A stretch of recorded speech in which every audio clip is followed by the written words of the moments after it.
Is people having less sex a big deal? It is a big deal. Well, ask anyone who's not having sex if it's a big deal. I think they'll tell you, yeah, it is a problem, especially considering that it is young men who are typically in their prime and at the peak of their sexual drive. So not only is it, I think, quite frustrating for them, but also when you're in a situation like that where you're struggling, and it's not just about the sex, it's also about the connection and the emotional intimacy and the larger feeling of connectedness and community. So sextinction is very much about the sex recession and the fact that young people, millennials and Gen Z in particular, are having less sex than previous generations. And I was skeptical at first. I thought that this talk about the sex recession and sexlessness was overblown. But after I sat down, I got a chance to go through the data myself, look at the media reportage, talk to people. And we see consistently with multiple data sets that 1 in 3 men and 1 in 5 women have not had sex in the past 12 months, which is a large number of people. And so I was interested with this book, what is taking the place of sex? And what does that say about where we're headed in the future? How different is modern sexual activity to what we understand about the past?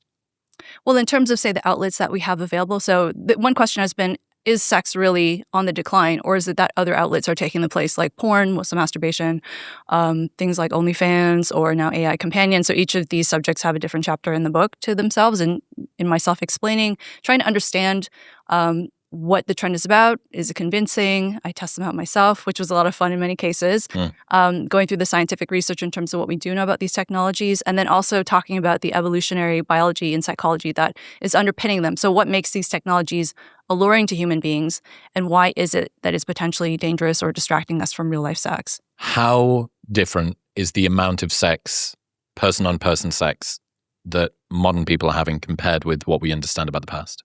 Well, everyone across the board is having less sex. So regardless of whether you are married or in a relationship or single, it's in Eastern countries, Western countries, basically all developed countries and all age cohorts. But as I mentioned, more specifically among young people. But your question earlier about, is it taking the place of potentially masturbation or other outlets or other sexual outlets? And if you look at studies that are asking about adolescent sexuality. So this is a understandably uncomfortable subject, right, to think about adolescent sexual awakening, but they had parental consent, so it's a legitimate study. And what they found is even among adolescents, they are having lower rates of masturbation, and across the board with everyone, less partnered sex, less intercourse, less anal sex, less all types of sex, oral sex, partner masturbation, I said, solo masturbation as well. So across the board, there's been this decline. So it's not that people are just preferring masturbation, although I do think that is something that is happening, especially when we look at pornography and AI girlfriends and boyfriends and that type of thing. But it seems like there's something else. There's a larger phenomenon. And I also speak to the role of endocrine disruptors in one chapter, because I think there's something else biologically happening. So it's not just that the pie of sexual activity has been redistributed from person on person to solo person or person with machine or person with doll or whatever. It's that the overall size of the pie has gotten smaller too. There is less sexual activity happening as an aggregate. Yeah. Oh, yeah, that okay. seems to be the case. And what I find interesting, as you mentioned, with like dolls and robots, with the technology improving over time, I didn't think this was going to be the case. I always thought people would prefer in-person, real-life sex, but I'm beginning to think people are actually preferring these solo methods, and it's potentially dangerous if it comes to the point where we have these surrogates like robots where you can implant an AI and they are no different from a real-life person. I really think people are eventually some people will be turning that way, but it's going to be much more popular than I had anticipated. When did the sex recession start, in your opinion? It's been documented for probably the last 30 years or so. Like the 90s was when it really started to taper a little bit, but it's been the most, I'd say, prominent in the last 20 years. COVID definitely played a role in making things worse, but it was happening before that. So the internet, I think, is a big part of what's happening. Smartphones as well, social media. So sadly, social media was supposed to make us more connected, and it's, if anything, seems to have made us more divided, even outside of the realm of sexuality. I think in terms of politically, in terms of men and women, in terms of even subcultures on the internet, just everyone seems to be fighting with each other and hating each other. So I think that's feeding into it as well. There's this larger like political hatred that's happening between men and women that's also fomenting this decline in sex. Because if you hate the opposite sex, it's going to be very difficult to want to have a relationship with them or to date them. I had some stats I wanted to read out to you. 1 in 8 26-year-olds are a virgin. 24% had no sex in the past year, about double the rate of 2010. Among men from 18 to 24, around 1 in 3 report no sexual activity in the past year. 26% of US adults reported no sex in 2021. 37% of adults having weekly sex is down from 55% in 1990. 37% weekly, down from 55%. 37% of Gen Z had no sex in the last month versus 19% of millennials. So even when we're talking millennials haven't got it, there's a big jump again. 48% of married couples had no sex in the past month. And the dead bedroom subreddit is just cranking at the moment. But this is my favorite one. This is my favorite one by far. Survey of Gen Z found 67% would prioritize a good night's sleep over sex. Yeah, I'm not surprised. Not surprised. You like a good night's sleep? Well, that too. But the fact that, this is such a common trend. And it started, 2016 was when the first really big study came out showing this. And at the time I thought, this is probably a fluke. It's probably a one-time thing. But more and more, it just consistently, right? It's like so many data sources are showing the same thing. It's very concerning. I do think mental health is another big part of it, right? I think people are very exhausted, right? Day-to-day life. But it's also lacking prioritization of sex. These other replacements for sex are taking the place because they're easier. And then globally, 5% of people are depressed right now. So if you're depressed or you're anxious, like Gen Z is half of Gen Z has a diagnosed mental disorder, and of them, 90% have anxiety. There's a lot of anxious Gen Zers. And so if you're anxious and depressed, the last thing you're going to want to do is go out and meet people, sit down, have a date, potentially face rejection, have to be entertaining, loss of motivation, feeling very self-conscious, all of this stuff. So like it's multifaceted in terms of, I think, all of the factors that are leading people to decide instead, I'd rather just stay at home and swipe on apps, even if I'm not meeting anybody, or sleep. Sleep. Or sleep. Yeah. What's happening with hypergamy? Hypergamy has taken on a life of its own, I think, in internet culture. So it's this, from a research perspective or scientific perspective, it's the idea that women tend to want to date or marry men who are at the same level of success or who are more successful than they are. So women typically marry up. And so, yes, this is true. I think in some ways it's gone a little bit off the rails because, I write in Sextinction about 3 6s rule. So the idea that women look for men who are 6 feet or taller, who make 6 figures or more, and who have a 6-inch penis. Can I say penis on your podcast? You can say penis if you like. Every other media outlet, I've been like, is it okay if I say this? You can bleep it out. So, or manhood. So basically, if a man does not meet those criteria, he's not considered worthy of your time in, say, the internet dating culture for women. And I do, none of those things really correlate with success in a relationship or marriage. So when you do the calculations, as I have, it comes down to like this tiny, tiny percentage. And then you have to also take into account, is he nice to you? Do you have chemistry? Do you have things in common? Can you have a conversation? Does your conversation last more than 5 seconds? So the more important factors whittle it down even smaller of a percentage. So I think women who are abiding by these criteria may be missing the bigger picture. How many women do you think are abiding by the 3 6s rule? So it's interesting because when you look at the internet and what's on social media, this is something that women are really pushing forward. I question, but at the same time, having talked to a lot of men about what dating is like nowadays, from what I've been told, women have really unrealistic standards in terms of what they're looking for. But I would also say, social media has made men want to date super hot, women who may or may not look like their photos, may be super photo edited and really perfect looking, but may or may not look like that in real life, or might have a ton of procedures, as I have a chapter on plastic surgery. So I think both sexes have very unrealistic expectations of what they want.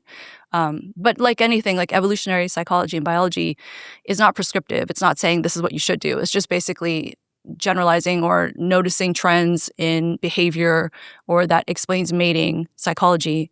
And like anything, the internet takes it and just runs away with it. I don't know. My favorite place for doing mating research is the pool at Soho House here in Austin. And it's fucking ground zero for looking at mating dynamics. And a lot of the time I'd be there with friends and there'd be a group of girls on the bed next to us and they'd be 24 or something and they're paying for a Soho House membership and it's a couple of grand a year, so they're probably educated and earning well or whatever. They have never said, oh, it's because of the size of some guy's penis. Now you could say, oh, they wouldn't want to publicly state that. That's kind of a bit uncouth. That's going to make them seem a little bit silly. The data that I saw from Mac and Murphy the last time he was sat in that seat suggests that if you're a guy with a 6-inch erect penis, you're in like the 97th percentile. So it's bigger than basically any woman has ever seen. So I get the sense that that's not an issue. The 6-pack abs, if you switch it out for that, Right. which is a guy that's sort of muscular and in good condition, I could see that a little bit more. I think if women actually saw like full 6-inch penises more, they would actually be like, 98th percentile. Well, yeah, because the average penis is 5 inches. Yes. But what's interesting is most women say they want a 6-inch penis. Most men think women want a 7-inch penis. And most men think that they have a 6-inch penis, probably. Most men are actually harder than themselves. That I didn't mean to. Oh, they have I they didn't even think mean they to have a do 4-inch penis. Yeah. They have a 5-inch penis. Women want a 6-inch penis, and men think that women want a 7-inch penis. Yeah, Fantastic. and so that's the thing also with hypergamy. I feel men are really, I don't want to say hard on themselves, but difficult.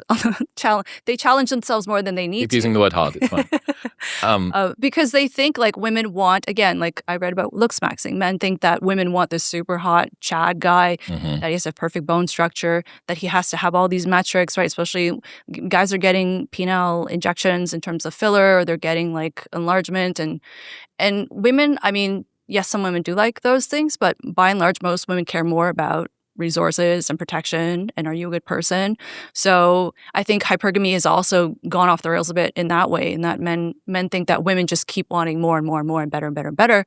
And to some extent that's true, but I think also like we have to give love some credit as well. And if you're happy with someone, I don't think the other person is going to have a reason to go elsewhere. Yeah, I get this, and the internet, it makes a lot of sense on the internet because it's very easy to put into a spreadsheet. I can put my height, I can put my penis length, which I do all the time. I can put all their objective metrics, and it's kind of like that is having a boyfriend cringe now article. Yeah.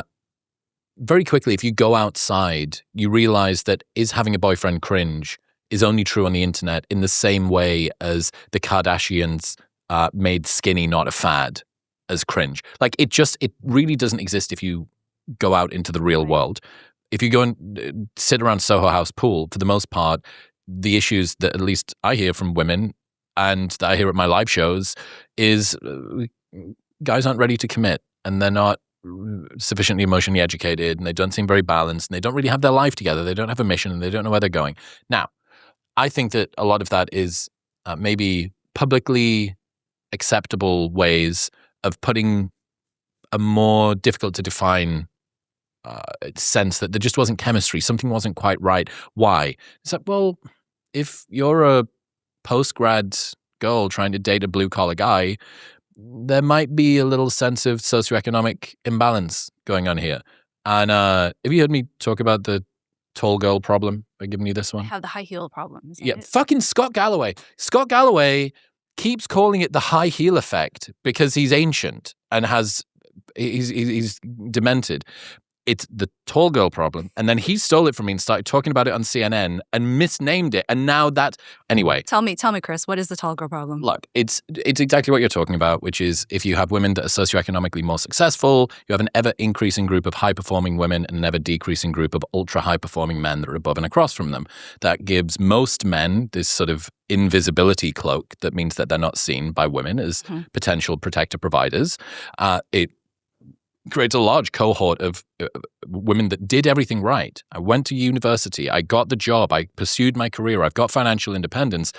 And I'm struggling to find any guys that I'm attracted to. And I can't really work out why. And he seems really good, but that guy that's in the rarefied strata at the top has a wealth of options. So they're able to use and discard women. And then that really sort of gnarly outcome is that if you have casual sex with somebody, that skews your own self perspective of your mate value. your self-referential mate value perspective gets a little bit tuned up, and you think, well, I got it for one night. I should be able to get it. It's like there is a difference between what you can get on rent and what you can buy, and that altogether it doesn't make for a very easy environment, because these women don't want to be used and discarded, but they also don't necessarily feel that much resonance with the guys that are in the cohort of men that are socioeconomically below them. Men that are in relationships where they're not the primary breadwinner, 50% more likely to use erectile dysfunction medication. Man loses his job, the likelihood of marriage, of divorce doubles. Woman loses her job, no difference in terms of the likelihood of divorce. So all of these things are kind of raw physics of the system. And we can say, well, maybe you can offset hypergamy. Maybe people are not going to, the women are going to learn to value other things in this way. And I get the sense that this is more the literal physics of the system, like largely unbreakable. And I mean, that for coupling, for young people, especially given women out-earn men by $1,500 per year up to age 30. 1 in 7 couples now is the woman is the primary breadwinner. Yeah. The bottom 40% of male earners and the top 20% of female earners are dating female primary breadwinner. Mm-hmm. So the top quintile for women and the bottom 2 quintiles for men are dating in the opposite hypergamous direction. Just that, like, don't even need to talk about the endocrine disruptors and the desire for sex and porn and all the rest of it.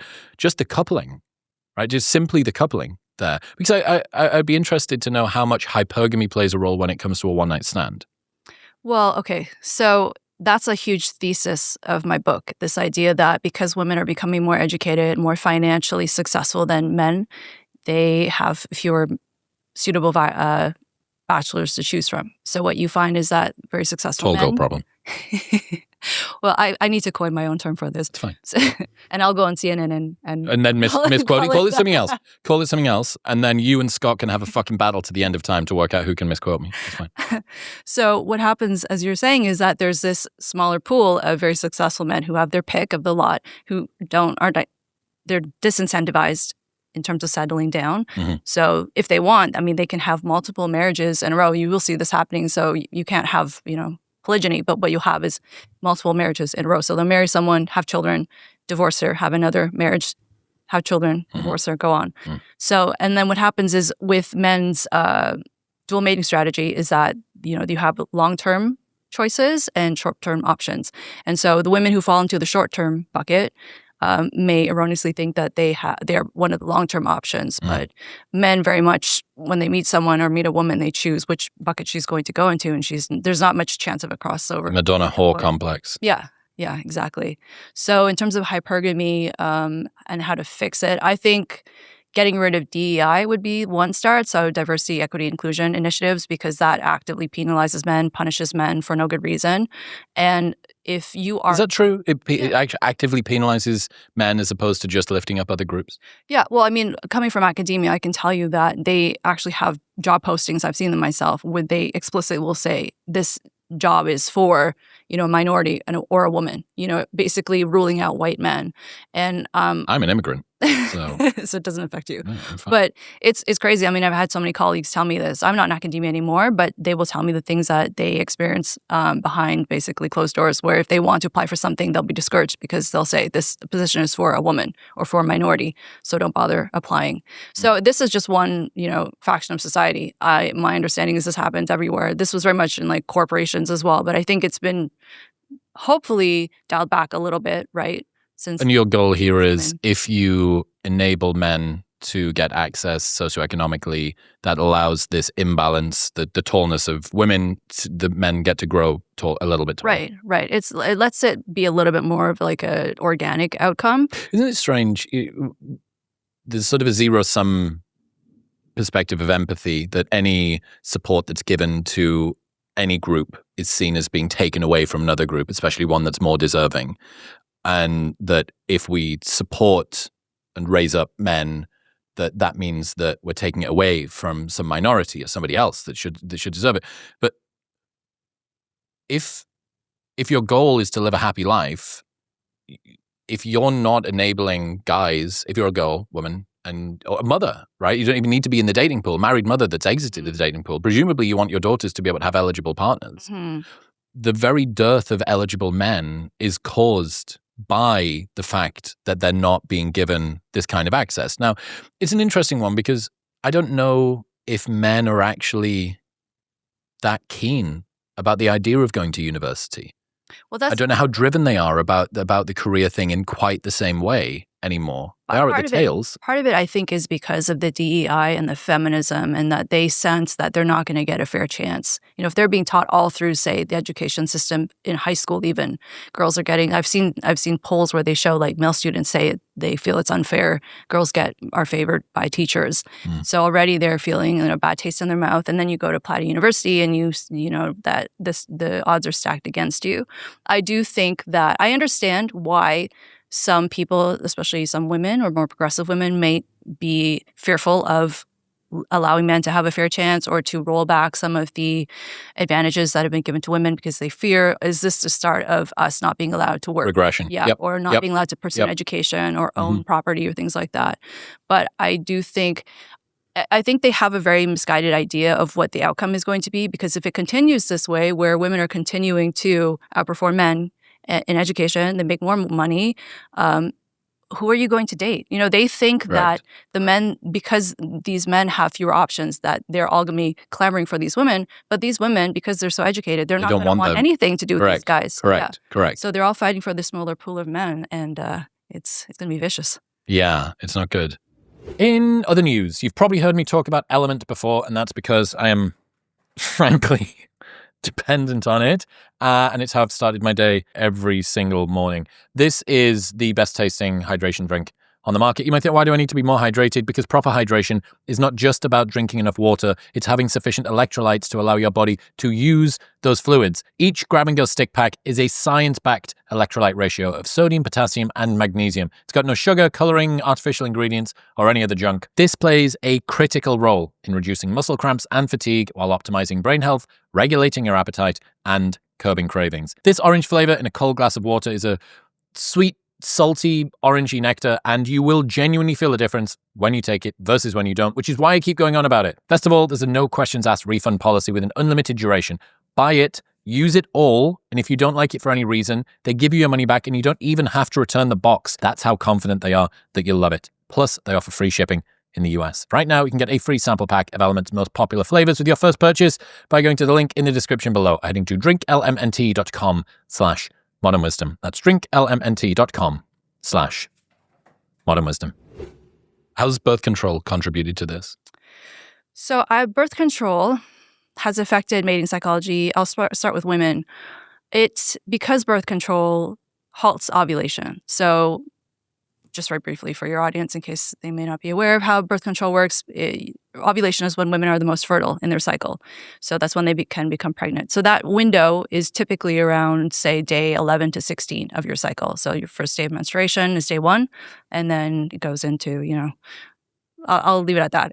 So basically, when you're ovulating, because you can get pregnant, your sexual psychology is, we'll say, at its peak. I think it's a very interesting time to be studying in terms of women and their mating decisions, because that's when their decisions about sex have the greatest potential consequences. So if you're halting that process in a woman, or an entire multiple generations of women, 1 in 10 women of childbearing age is on the pill. So 1 in 10? Mm-hmm. I would have thought it would be more. You would think it's more, but it's... What about in the West? 11%. That's in America. No way, it's only 11%. Yeah, according to the CDC. Have you encountered that's any type of birth control, or just the pill? Just a pill. So you could have the implant, arm implant thing, you could have the injection, you could have IUD, you could have Mirena coil. Yeah, all the in Sex Extinction, I have the statistic regarding like all birth control, but or rather all contraception. Mm-hmm. But in terms of the pill specifically, so what happens is if you're not ovulating, you're basically blunted in terms of that sexual interest and that signaling. Because during that time, women have been shown in studies to wear more provocative clothing. They're more likely to want to go out to clubs and meet men, to socialize, things like that, right? To meet partners. And also men can tell when women are ovulating. So they can tell in terms of a woman's appearance. They can tell by her scent. And men who are in... You can tell by the way that they walk. You see that study where they did silhouettes of women walking down the street? Yeah. So good. Yeah, it's wild. So and men in relationships will show more mate guarding behaviors when their partner is ovulating if she's not on the pill. I didn't know about that. Yeah. That's cool. He'll call and check up on her. I don't know that these men are necessarily consciously aware, but they're trying to basically, like C-block other guys. So if that's off the table entirely, surely that's doing something as well to men's mating psychology. And so I think if women want to take the pill or not take the pill, that's their choice. But I wish there was more in terms of information for young women, especially considering that many young women get on the pill when they are, say, teenagers. They're on it for non-sexual purposes, so things like regulating their menstrual cycle or, say, for their skin or whatever reason. And they, I don't think, are aware necessarily of this side effect and how this might change their reproductive choices. Because what happens is once you get on the pill, and I have a chapter on reproductive technology like egg freezing and IVF. So once you start to delay your fertility, you're going to spend more time later on trying to make up for it if you decide to have children. And I don't think that young women are necessarily as aware of that either, that your biology is something very important to consider as a woman. And it's, that's seen as sexist to say that, but that's the reality. And, especially if you want a family, it's important to prioritize that because that process is going to affect you in a way that's different for men. Yeah, I had Sarah Hill completely just took my head off with all of the impact of hormonal birth control. I think that a lot of the modern mental health issues that we're seeing with young women can probably be laid at the feet of, at least, I would love to do a cohort analysis between how many of the people that have got anxiety or depression also took hormonal birth control during puberty or are still on it now. I mean, the fact that your mate choices for women change when you're on the pill versus off the pill, that you seem to prioritize a little bit more for provisioning when you're on the pill and a little bit more for protection when you're off the pill. These are, small effects, but they're there. How many women that I've heard from who said, I was on the pill for ages, then I came off and I wasn't attracted to my partner anymore. Okay, but when is the first time that most women come off the pill if they've been on it since they were teenagers? It's when they're ready to have kids. But if you're doing it right, you've gone teenagers, 20s, found a partner, stayed with a partner, golden retriever, moved in together, engaged, married, off the pill, ready to have kids. Right. You are deep in it. So great piece of advice is you need to, if you're thinking about getting the golden retriever, right? Not even thinking about moving in, not even thinking about the engagement thing, you should come off the pill. You should come off the pill. And you're just going to have to be extra careful, protection. You should come off the pill and work out if you still like your boyfriend. Because the likelihood of you in some women, it makes them more attracted to them. Right. In women that are in relationships with more masculinized, more formidable, more attractive men, they actually get released out of this hormonal fugue state. And they're like, I'm in a relationship with a Chad. This is great. Let me jump on you. But then in other versions, they've been optimizing for something that a more sort of native physiology or hormonal profile of theirs would not have been too keen on. And then when they reveal that mask, they go, oh, I really like you all that much. Yeah, which is unfortunate for both of them, and it's unfortunate for him. I can only imagine as a guy, if your relationship... We were in love. Go back on the pill. Go back on the pill. Bring it back. What was I going to say? I wonder if, because young women are getting on the pill at such a young age, is this partially also why feminism has been so popular and why women really want to feminize men and they see masculinity as toxic? Because if you, while on the pill, your body thinks you're pregnant and you're looking for a nurturing caretaker, is that why there's been this larger movement socially to encourage men to be much more feminine, not to be risk-taking, not to be dominant? To a degree. I think I could imagine so. I would also imagine that Me Too and a lot of the moral panic around the danger of men generally causes women to want a softer kind of man. Now, they only want a softer kind of man kind of in principle, not in practice. Right. In the mid-20 teens, they tried to put what are called cinnamon roll boyfriends or golden retriever husbands on the front cover of romance books. I say this as somebody that was in that industry for a little while. What's a cinnamon roll? Cinnamon roll husband. Cinnamon roll husband is sort of soft, fluffy, very non-dominant, very pliable. He's got a bit of a gut, but he's the sort of guy who would be able to put up level shelves, but wouldn't exactly ravage you in the backseat of a car. Okay. Right? Very reliable, consistent husband. And with these romance books, the person on the cover is the protagonist, typically. These books were post 50 Shades of Grey, so it should have just ripped, right? You're buying Bitcoin at 5 cents. The market's only going up. Nobody wanted to buy them. Nobody wanted to buy these. Now, it is kind of like female porn. So do you really want to watch, do you want your sexual fantasy to be about some guy that can put up level shelves but isn't that good in the bedroom, no matter how much you try and sort of repurpose it? But the point is, women like the idea of this kind of, they'll proclaim it, right? It's a view that they'll endorse, that men should dial back their dominance and their desire for conquer and aggression and mastery and stuff like that. But it's not one that they will endorse it but not embody it. And when push comes to shove and you go, oh, yeah, he should be more soft and more gentle and less concerned with achieving things and stuff. What does your husband do? Oh, he's a hedge fund manager. Oh, fantastic. Very good. I used to do MMA as a young guy. Yeah, lovely. But I do think on the birth control thing, you're right. What is it doing to men? I think that, well, there's evidence to suggest that men who are around old women, postmenopausal, or young girls, their testosterone drops, their fertility drive drops. So I know that you've got a question around what's the X factor that's contributing to testosterone dip. I think that the artificial suppression of female fertility through birth control and the increasing isolation of men, that they're not hanging around with fertile women or any women at all, and of them, more of them are elected infertile through birth control. I think that is definitely a potential X factor that I don't think anybody has priced in. No one's priced in the fact that male sex drive and their hormone profile is impacted by the fertility of the women in their local ecology. And if you're not around women that are fertile and not around women at all, that is going to drive your sex drive down, and it's going to drive your testosterone down. Interesting. I was going to ask you, what was it like shooting for those novels? Have you talked about this?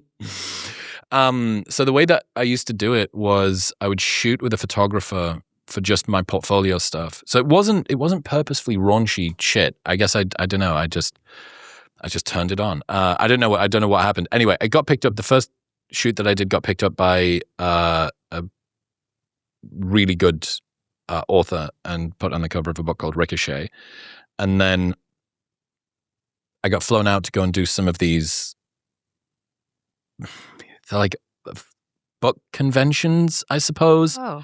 But the entire thing is like 2,000 dark romance readers. So there's me and a couple of the other cover models, and then the husbands of the authors that are there to help them. Okay. And that's it. And it's just, apart from that, it's just female readers, which sounds wonderful in practice, but I was 27, 28 or something like that. The age profile, I was the youngest person in the room, usually by like a factor of 2.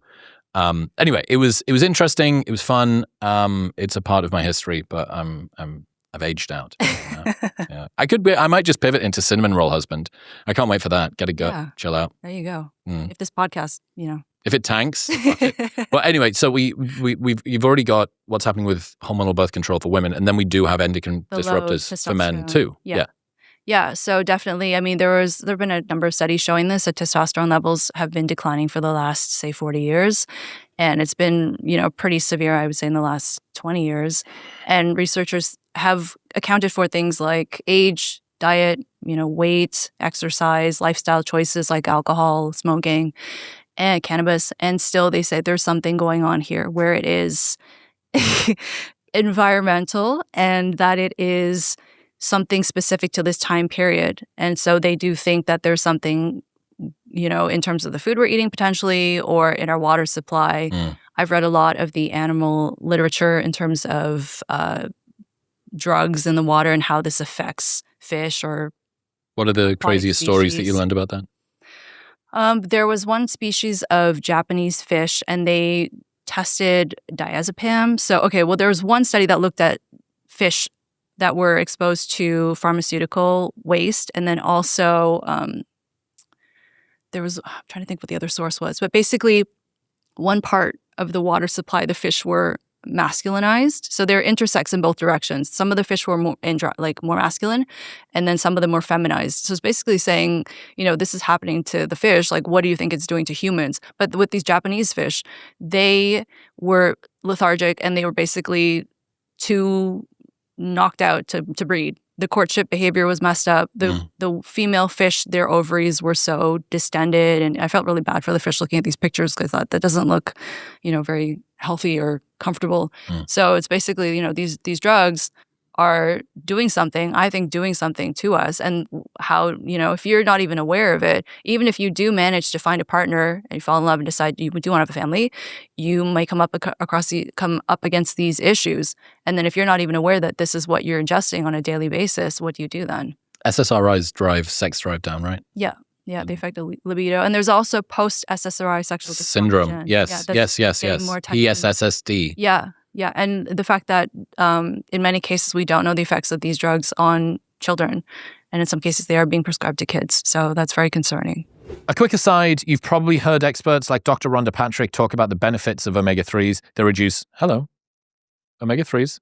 There they are. They reduce brain function. No, they don't. They support brain function. Maybe I should take more. They support brain function, reduce inflammation, improve heart health, and are backed by hundreds of studies. But here's the thing, all omega-3s are not made the same. Most brands cut corners. They use cheap fish oil, skip purity testing, throw in fillers, and call it a day. But with Momentous, you are getting the highest quality omega-3s on the market. They're NSF certified for sport, and they're tested for heavy metals and purity. So you can rest easy knowing anything that you take from Momentous is unparalleled when it comes to rigorous third-party testing. What you read on the label is what's in the product, and absolutely nothing else. Best of all, Momentous offers a 30-day money-back guarantee, so you can buy it and try it for 29 days. If you don't love it, they'll just give you your money back. Plus, they ship internationally. Right now, you can get 35% off your first subscription and that 30-day money-back guarantee by going to the link in the description below or heading to livemomentous.com/modernwisdom and using the code modernwisdom at checkout. That's livemomentous.com/modernwisdom and modernwisdom at checkout. Is the issue, do you think, more about a desire for sex or coupling? You mean in terms of why people aren't having it? Yeah. It's probably both. I think at the core, everybody wants to find someone. Many people may say that they've given up and they're happy on their own, but I do think that's what most people deep down want. And sex is, the thing with sex, though, I think porn is a big part of this issue in terms of why people are turning away from actual sexual activity. They're getting their needs met through this proxy that simulates real sexual activity, because when you're watching porn, the same network of brain regions is activated as when you're actually having sex. So you're having the resulting orgasm and you are, getting these feel-good chemicals. It helps to self-soothe and regulate your emotions, help calm down if you're stressed out. And so it makes men, I think in particular, less likely to want to go out and go through the hassle of having to talk to a woman, having to sit through a date, having to pay for the date, having to follow up and all this stuff. Like, why bother do that if you can get sexual gratification on a screen? But I think also that leads to potentially like an overall sense of lethargy, because when you are masturbating and having orgasm, you are, you're going to be sleepy after. So is that also, you can tell me, do you think this is a trend, not for you, but just a trend more generally with young men? Try again. In terms of, does this affect their motivation? Because I'm wondering for guys, this question of why men are falling behind in society, right? And I'm very concerned for young men, because I hear all the time from parents that their daughters are doing really well, excelling academically, but their sons, just for whatever reason, they're not enjoying it. They're having mental health issues. I think they're just staying at home and fapping all the time. Yeah. Well, maybe not fapping, but they're like, vaping and playing video games or online betting or whatever, and they have no motivation. Do you think porn could be part of that? Because I think if you're exposed to this at such a young age, and this is the thing that you're watching every day, and it's your coping strategy, that potentially that's the thing you're going to constantly gravitate toward, and it's actually going to, make you really sedated and lethargic more broadly in life. Yeah, I think sedated is a great word. I've got another idea that Scott probably can't wait to fucking misquote. The male sedation hypothesis, young male syndrome, which I know that you know about. Historically, high volumes of young sexless men tended to cause anarchy and revolutions and push over granny and set stuff on fire. Why is it, given that we've seen the highest rates of sexlessness amongst young men in the modern world, that we're not seeing the concordant amounts of antisocial behavior? And it's my belief that men are being sedated out of their status-seeking and reproductive-seeking behavior through screens, video games, and porn. And yeah, that's what's happening behaviorally. Maybe there's some endocrine disruptors, maybe a lot of weed. I think more young guys smoke weed than drink alcohol now. So yeah, it is a real push toward lethargy. Do I think that you're anesthetizing yourself from your sort of mate-seeking behavior by being able to use porn? Almost certainly, to a degree. I mean, there's even the opposite, which is, what was it? Masturbate before you evaluate was a tagline at university, which was, do I really want to sleep with that girl? Let me have a wank first and work out if I still do. And for the most part, the guys were like, no, wasn't that? I like, what was it? I didn't like you. I was just horny. And in some ways, you go, that avoids me from making a mistake. But when you do it en masse and when it's very easily available, I mean, look, there's some mixed bag data. Dr. David Lay is very anti-porn panic. I know Mike Israetel's very anti-porn panic too. And then on the other side, there's some people that behaviorally, it's not recognized as an addiction properly yet, I don't think. Right. But it seems impossible to me that one of the strongest drivers for humans being given to them freely, they can essentially push a button, like rub a button for a while, and and they get to experience this thing that, I mean, you know what would be fascinating? I would have loved to have seen in hunter-gatherer tribes how much masturbation occurs. Like, is probably too busy foraging.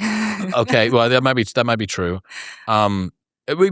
Just talk to me. The neuroscience of porn use. Is there anything distinct about that that's different to what's happening when people have sex? Okay, I was going to say something. Oh, so what I was going to say, I agree with you in terms of like, I can see if you're doing it like constantly and it becomes a lifestyle thing. This is what my concern is, if it's like a lifestyle thing for guys. Because I've had men say to me, when they are not watching porn, if they manage to cut out porn entirely, that they actually have more motivation to go up and talk to a woman. Because I would imagine if you see a woman that you're attracted to and you want to go speak to her and say you're maybe more shy or anxious, you know in the back of your mind that you can go home and masturbate and that's going to give you a release after. So in some ways, would that not make it a little bit easier for younger guys, especially who may not have as much experience with women, and especially post Me Too, where they're already a little bit understandably more scared to talk to women, how knowing that you have this other option might... That's a good point. That is a good point. I mean, it's the same thing as if the only way that men could get sex was by marrying a woman, asking her father, becoming a pillar of the community, showing his competence, or if you just need to be in a nightclub at the right time in the right place at 2 a.m. Like, men will meet those standards appropriately, right, including the standards for themselves in order to get sexual gratification through a screen. I mean, it is, I can't remember who it was that said it to me, but just for a second, think about how stupid the human brain is and think about how strong our sex drive is. That looking at a 7-inch across screen that I am not a part of someone else having sex with someone else can confuse my brain into thinking some sex is going to happen here. Yeah. Like that is how strong this drive is, right? That a 2-dimensional, exclusively video and audio representation on a teeny tiny little screen popped up against a pillow is enough to convince your brain there might be some sex on. You should respond appropriately. Yeah. It is mad. Also think about what it's doing to kids. Like, this is one of the rabbit holes I've been going down more recently and thinking about how has this affected Gen Z's development if they're exposed to porn at such a young age. But in terms of the difference between, say, what's going on in the brain, so same brain network, basically, like regions that are involved in physiological arousal, penile tumescence, visual regions. This was my dissertation, actually, so it takes me back now. I'm trying to remember what other parts of motor. You did a dissertation on penile tumescence? No, not just penile tumescence, but it was on basically like male sexuality and sexual arousal. And yeah, I looked at the structure and function of the brain. I used 4 different types of brain imaging. It was a lot of fun. It was a very expensive study, but I was I was extremely blessed. Really fun for the men. Yeah. And so basically, it's the same network. It's not activated as strongly, but it's very much the same regions, and that's why pornography is so compelling, and why I think for people who, especially if that is your primary mode of sexual release, it Mm. very much become a I preference or a think stand-in. you're habituating more than anything. It's just, what do you do? You know, guys that tend to go to the same bar all the time, sit in the same seat, order the same coffee, like, and it just becomes a part of your daily routine. And there's this weird habituation effect, I think, with porn. Mary Harrington calls it the law of fap entropy, which is whatever you start out wanking to gets progressively more extreme over time.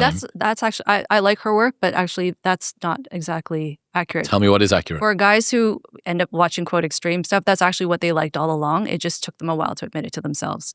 Oh, God, the algo wasn't delivering them what they needed until it took a bit of time to refine it. Well, because understandably, men who have these unusual sexual preferences, they're Blueberry a porn little and bit, stuff. yeah, balloons. Yep. They're a little bit more reluctant to say out loud. So Even to themselves. even to themselves. And so Oh, that's so when they're interesting. explaining to, say, their partner or their friends, or if they're talking about this, you know, to That's other so people. good. I love that. I mean, the law still works, but not for the reason that you think. It's not a progressive habituation to more extreme stuff. It's a progressive revealing to yourself of what you wanted. Disinhibition. That's so cool. What about gooning? Let's talk about gooning. Oh boy. Yeah, I mean, you could spend your life masturbating, watching porn if you want to. There's enough content out there for sure. So gooning, I'm sure your audience knows what this term is, but it's basically predominantly men who like to masturbate to no end in sight. And basically, my understanding, they might have multiple screens open for hours. They don't reach an orgasm. It's like edging, but for a longer period of time. And they don't really have any conflict about it. They quite enjoy it. How's porn affected women? I think there are more women struggling with porn issues than people realize, because this has predominantly been an issue, like, say, porn, quote, addiction. Although, like you said, I don't believe porn is addictive. I think it's a poor coping mechanism for people who have anxiety and who procrastinate. That's certainly what it's been. When I talk to men with this sedating, not addicting. Yeah, well, because if you say you have anxiety or you lack assertiveness, it's a very easy way to distract yourself and not have to deal with the problems in your life, which I have a lot of compassion for people who struggle with this, because I think because it's pornography, it's related to sex, it's a lot more stigmatized. So I understand why people want to call it an addiction, because there have been studies that claim that it's addiction, but they don't account for other confounding variables. So they don't ask about things like paraphilias. From what I've seen, they don't ask about anxiety. So you don't know, when you're looking at these brain regions that are supposed to be different, that are correlated with addiction, you don't know if what you're seeing in the people with porn problems is due to addiction, or is it due to the fact that they're anxious, or the fact that they have these unusual sexual interests. So I think that research could be a little bit cleaner. If it does happen that new studies come out showing this, then I'm fully on board with that. But I'm just not really convinced, because when you talk to guys with porn problems, almost always they have anxiety. And this is a way for them to avoid talking to their spouse or their girlfriend. So what's different with women? Women, I think it's the same thing. We don't know as much about women, because this is an issue that I think has only really become more of a problem with the younger generation, maybe even millennial women, like younger millennial women, with the accessibility of porn. But I think even, because it's even with studies, when they're looking at, say, the effects of porn on kids, women have only really started to show more negative body image, say, or body comparison more recently, because girls are being exposed to it now. Girls tend to watch porn later than boys, and they tend to watch it maybe once or twice out of curiosity. But I do think with, like, Gen Z, they're being exposed to this even before their first sexual experience, before their first orgasm. They can make sense of it, and I think that it can be integrated into their life a little bit more. So it's the same thing. I think anxiety, usually for anyone with a porn issue, there's a history of some form of sexual trauma, unfortunately. So it's a way that anyone with a porn issue, or most people with a porn issue, there is some history of sexual trauma. Not everyone, but in my experience, many of them have had some issue with, either with abuse or being exposed to porn at a young age, either accidentally, and that was like a traumatic thing. Like, when I say trauma, I'm not, the way sometimes people use the word trauma nowadays is very flippant, right? They use it over the You mean actual insignificant thing. No, I'm referring to something that is actually quite horrific and awful. Or they might have been shown it in the process of grooming. So what do you think's going on? Is it just disinhibition, dysregulation? Is it the same reason that people who maybe had a childhood trauma struggle with, gambling or struggle with drugs or alcohol or their emotions, rage? Is it just the same, but the particular pathway these people have found is porn? Or is there something specific about the mechanism that porn gives that helps them to sort of, I don't know, alchemize or try and alchemize whatever they went through? It could be partially a biological thing because it's like a self-soothing thing. So especially for children, if they're not taught ways to self-regulate, they're looking for ways to feel good when they're stressed out or upset, right? So some people gravitate toward drugs and alcohol. Other people might gravitate toward porn. I think it depends on how old you are, probably when you come across it initially, what your experience is when you see it. Like, is it a pleasurable thing? But I think for the men, say, who've, like when I was doing research, who had these negative experiences in childhood, it was a way of revisiting it to try and make sense of it, I think. But I really strongly believe like sitting down with a competent therapist and working through that stuff could be very helpful for people. Better than porn. Yeah. Before we continue, I've been drinking AG1 every morning for as long as I can remember now, because it is the simplest way I've found to cover my bases and not overthink nutrition, and that is why I partnered with them. Just one scoop gives you 75 vitamins, minerals, probiotics, and whole food ingredients in a single drink. Now, they've taken it a step further with AG1 Next Gen, the same one scoop, once a day ritual, but this time backed by 4 clinical trials. In those trials, it was shown to fill common nutrient gaps, improve key nutrient levels in just 3 months, and increase healthy gut bacteria by 10 times, even in people who already eat well. They've upgraded their formula with better probiotics, more bioavailable nutrients, and clinical validation. Plus, it's still NSF certified for sport, so you know that the quality is legit. Right now, when you first subscribe, you can get a free bottle of D3K2 and AG1 welcome kit, plus bonus AG1 travel packs, and for a limited time, US customers also get a sample of AGZ and a bottle of omega-3s. Just go to the link in the description below or head to drinkag1.com/modern wisdom. That's drinkag1.com/modern wisdom. What do you think about the relationship between porn use and the type of sex that people are having? In terms of it influencing the type of sex? So in terms of, say, very extreme thing, previously, okay, I would start with before the internet. So because there's a concern about, does porn make men more violent? Does porn make men entitled with sex? Previously, if a man grew up and had his first sexual experience prior to online porn, I would say porn is not the thing that made him, if he is, say, violent or likes to degrade his partners or treat them poorly. I wouldn't say that's porn. I would say that's due to the way he was raised. He's probably antisocial, probably has some dark triad personality going on there, probably doesn't think very highly of women, has a lot of hostility toward women. But those views would have been formed prior to porn. So I don't think porn is the problem. I think he probably was interested in violent porn and violent sex because of other factors in terms of how he was raised, potentially. Nowadays, with the fact that kids are being exposed to this so young, I'm really concerned about how this is affecting their sexuality, because we do see studies coming out showing that kids who are having problematic sexual behaviors, it's due to being sexualized by porn, like early exposure, this trend of sexual choking that I write about in Sextinction, young women, Gen Z women in particular, it's almost ubiquitous. So I think that is be due to them being exposed to this at such a young age and believing that this is what they need to do in order to attract men or to be enticing in the bedroom. And I would be very clear that you could die from doing this. So it's not safe. There's no safe way to do it. This was Louise Perry's thing, that she was helping to prosecute guys that had killed their partners, right, and then used whatever it is, it was rough sex, the rough sex excuse thing, which, that's fucking horrific.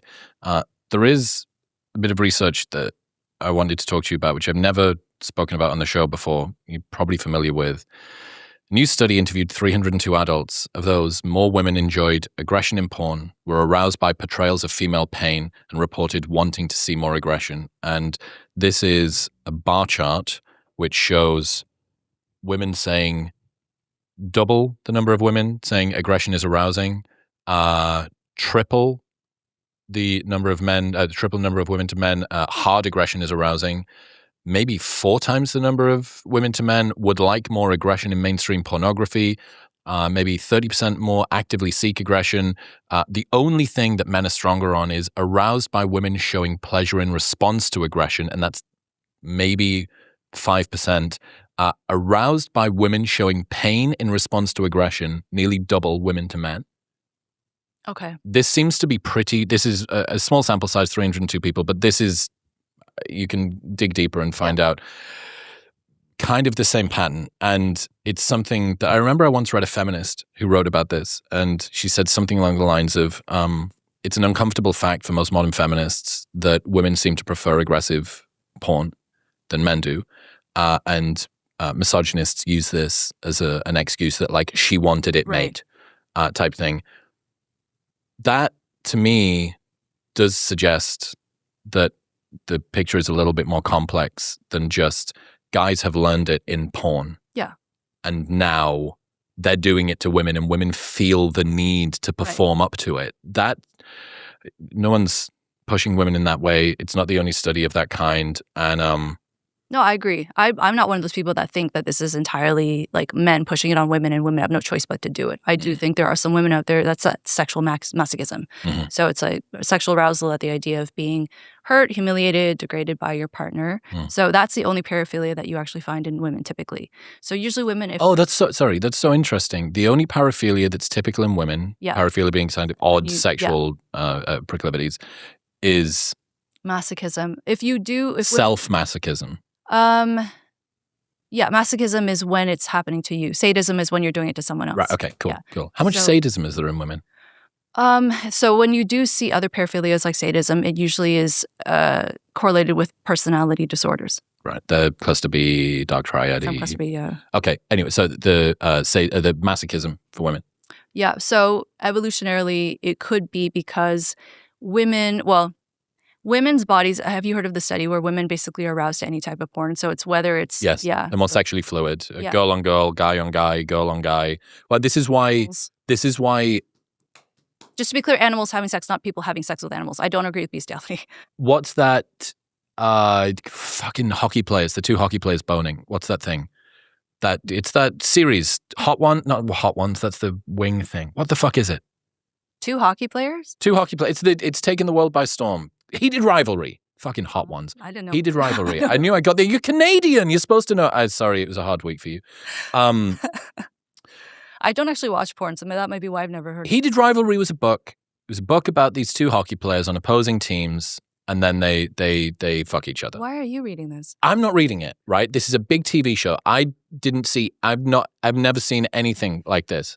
I'm the straightest man in the room. This has broken the internet, and you should absolutely have a look at this. I'll do some Googling. You'd love to look at this. Studio. Okay. So it is basically revealing just how flexible women's sexualities are.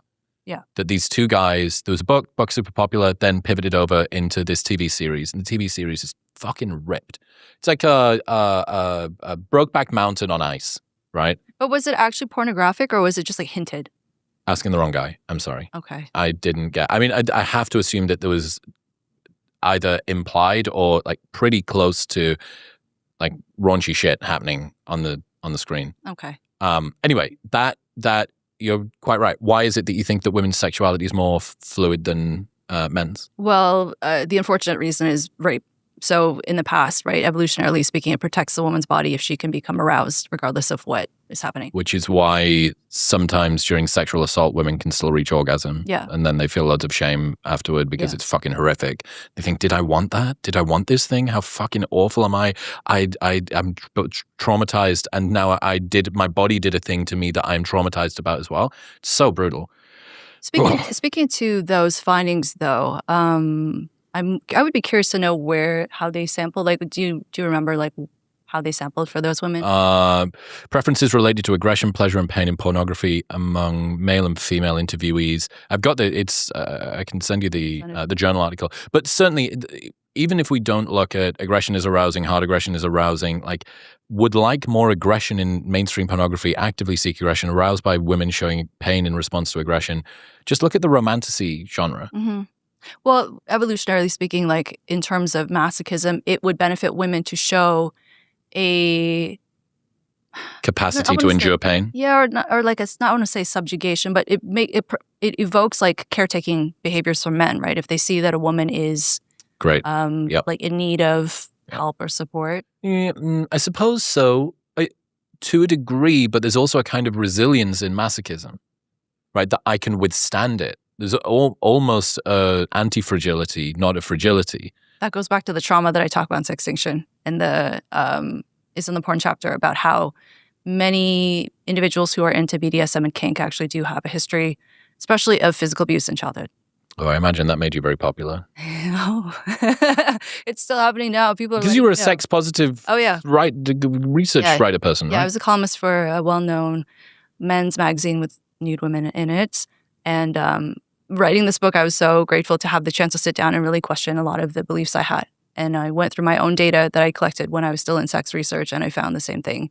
And I was amazed. I thought, what do you mean? You went through the data, and what did you find? I found that interest in BDSM and kink is correlated with severe physical abuse in childhood. And this is even more so the case for men who are into BDSM and kink as compared to men who are community controls, obviously, men who have porn problems who are not into BDSM or kink, and also more so the case than men who are convicted of child sex crimes. So there's something with physical BDSM abuse. and kink is a better predictor of male childhood abuse, trauma? Female too.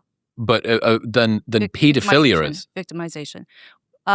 Convicted sex offenses or pornography. So we don't know how many of those are unreported and stuff like that. Right, but also there are times when men will abuse children and not necessarily be pedophile. That's like fine, very fine details. But overall, child sex crimes. What do you think that says about what BDSM and kink is doing for people? It's really sad. I want to be clear. Like, I'm not saying this to make judgment about people or to try and shame them. I really hope in bringing awareness to this, because BDSM is so commonplace in society, right? It's so normalized almost. It's almost seen like there is a variation, I think, in terms of people who might partake in sexual activity that is like playful or passionate, right?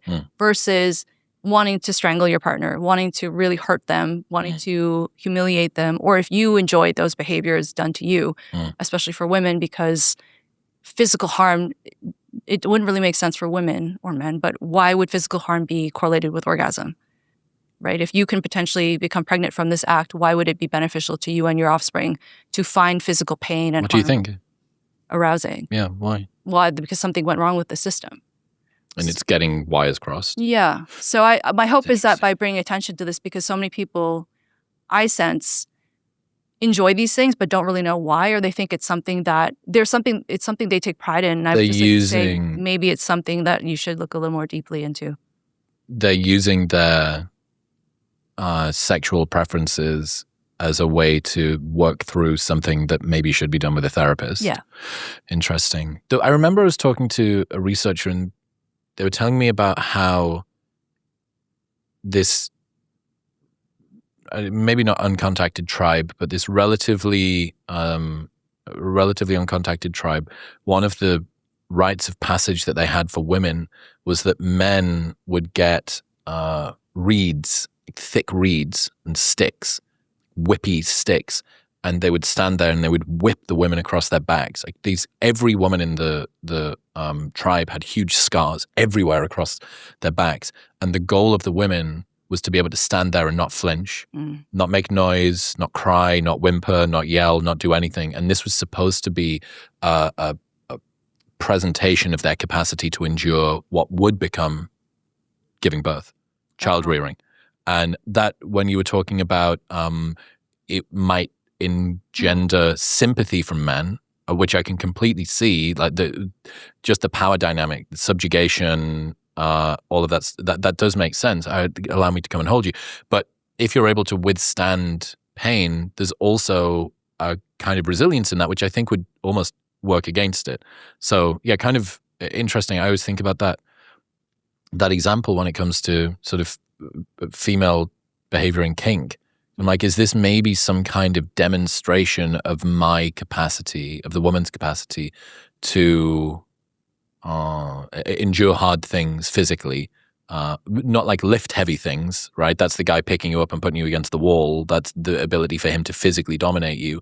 But the woman's ability to endure the pain might actually be maybe like a fertility cue of some kind, like my pain tolerance. I don't know. It could be. I could see if Real nascent idea. It's wet clay, all right? I could see it if it is something that is like culturally enforced and it's like a rite of passage. But if you as a woman are intentionally putting yourself in those situations when you don't need to, there are plenty of guys out there who are, I mean, vanilla is seen as a negative thing. I don't think being vanilla is a bad thing. So there are plenty of vanilla guys out there who are not going to want to strangle you during sex and not going to want to like, degrade you during sex. So if you're intentionally putting yourself through that, even if it is a way to show how strong you are, why would you choose to do that? When you don't need to. When you don't need to.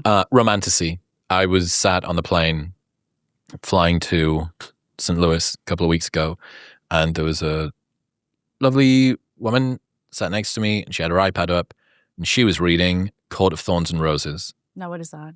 That is more porn. That is one of the most popular romanticy books at the moment. You're familiar with romanticy? Is it? It's basically like erotica. It is. That's probably that's a word that you would use. Okay. I respect the art form and also the fact that the fan base is fucking massive, and I don't want to get lynched by them. No. It is story. It's female literacy porn wrapped in quite a lot of story, but there are sort of peak dirty moments. Anyway, our friend is tapping away, and she didn't have her glasses on. The font size was quite large, and I had a realization that chicks can basically watch porn on a plane. I guess so. They can basically watch their equivalent of porn on a plane, and I'm looking at this. I'm trying not to move my head at all. I'm keeping my head dead straight. I'm going. And I spoke to some friends after it. I've not read the book. I didn't read enough to fully capture what the narrative arc was. Okay. But might be A Court of Thorns and Roses or one of the other books like that, the protagonist is a fairy prince or a fairy king who has the ability to transform himself into this like monstrous beast. And I think that in that sort of shows what it is, one of the sort of archetypal desires that women have. This, he is dangerous, but not around me. Yeah. And I think I was talking on the way in about that study with a couple of friends. I have a group of evolutionary psychology researchers in a WhatsApp chat, and whenever I get confused by stuff I put in, they give me the answer. And Andrew Thomas from Uni of Nottingham gave me a fucking fantastic answer for this one. What he said was the aggression is arousing, et cetera, et cetera, et cetera. I'd love to get your thoughts on this. He said, what women think is, I want a man who has the capability to be aggressive because protection, attraction, dominance, all that stuff. High testosterone. But he'll never be aggressive with me. Mm-hmm. And it's a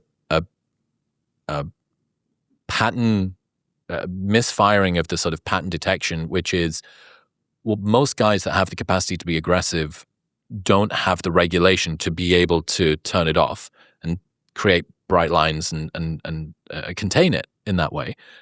If you have a guy who is someone bumps into you on the street or you get scared and he beats up all of the guys that are there, how many of them have gone through the full fucking samurai Keanu Reeves training and come out the other side as, that's not most guys. Most guys that are great and dangerous physically are just dangerous physically everywhere.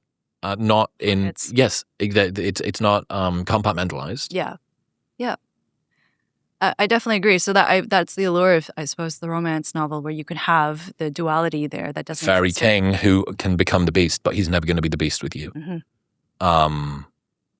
Yeah, interesting. So we have basically the most sexually permissive culture in history that is also having the least amount of sex. Yeah, which is wild.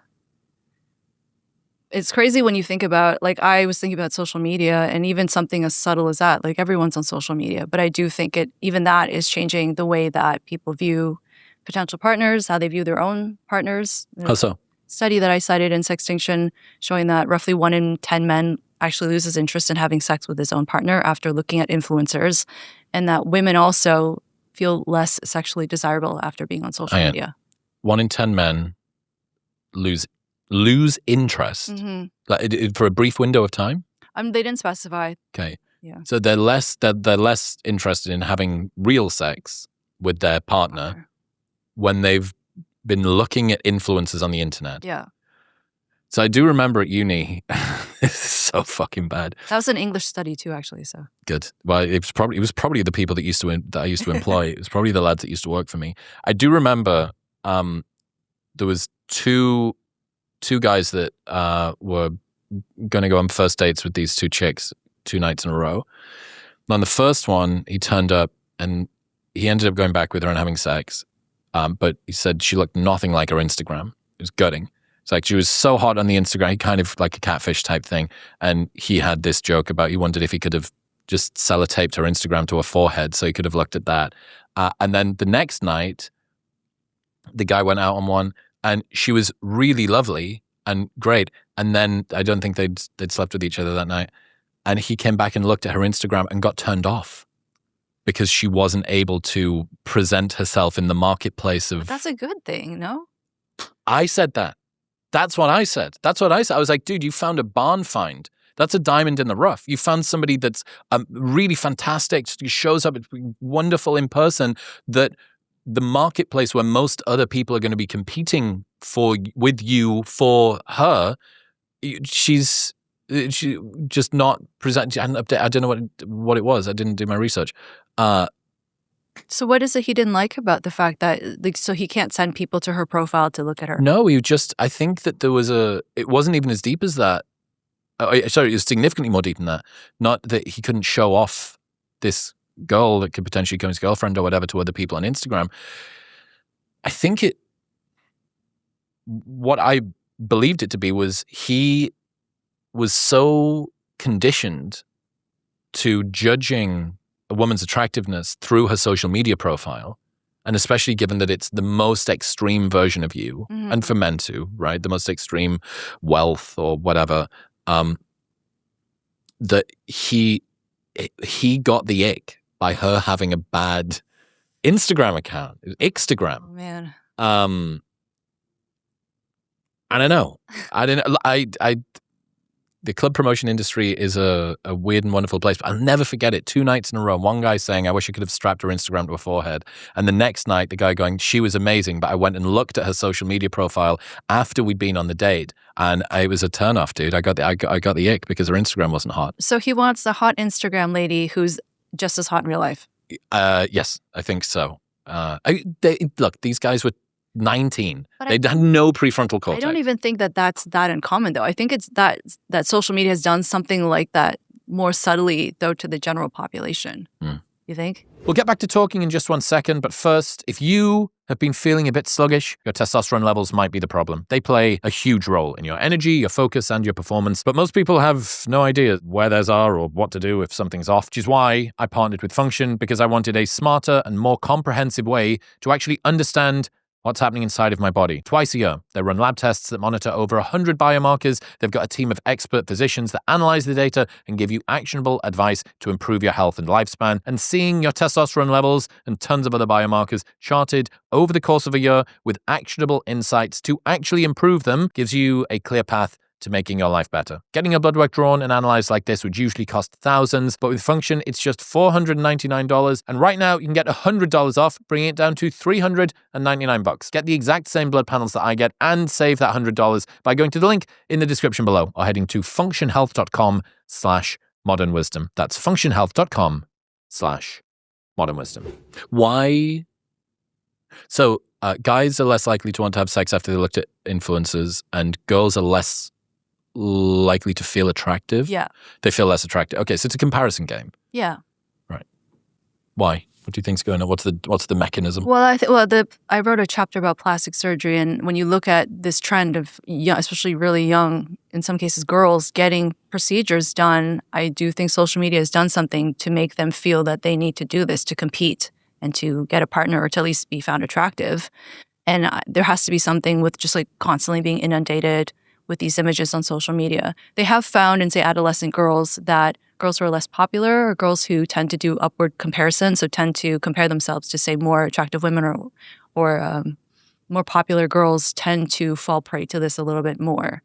In an attempt to try and clamber up this felt imbalance of a hierarchy that they're comparing themselves to.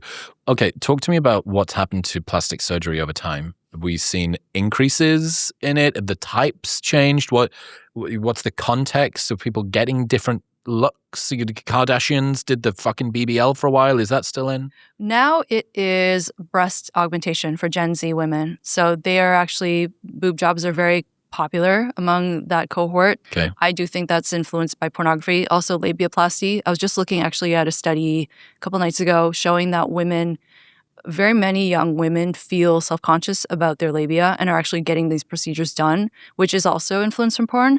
And it's just crazy to me. It makes me wonder, is that why people are not interested in having sex? Same with guys. Guys are getting filler injections into their penis for even sexting purposes. Like they just want to look bigger. That's so good. George, my housemate, used to make this joke every time that we were on a plane. It was the same, it's kind of like a dad joke, but he's not yet a dad.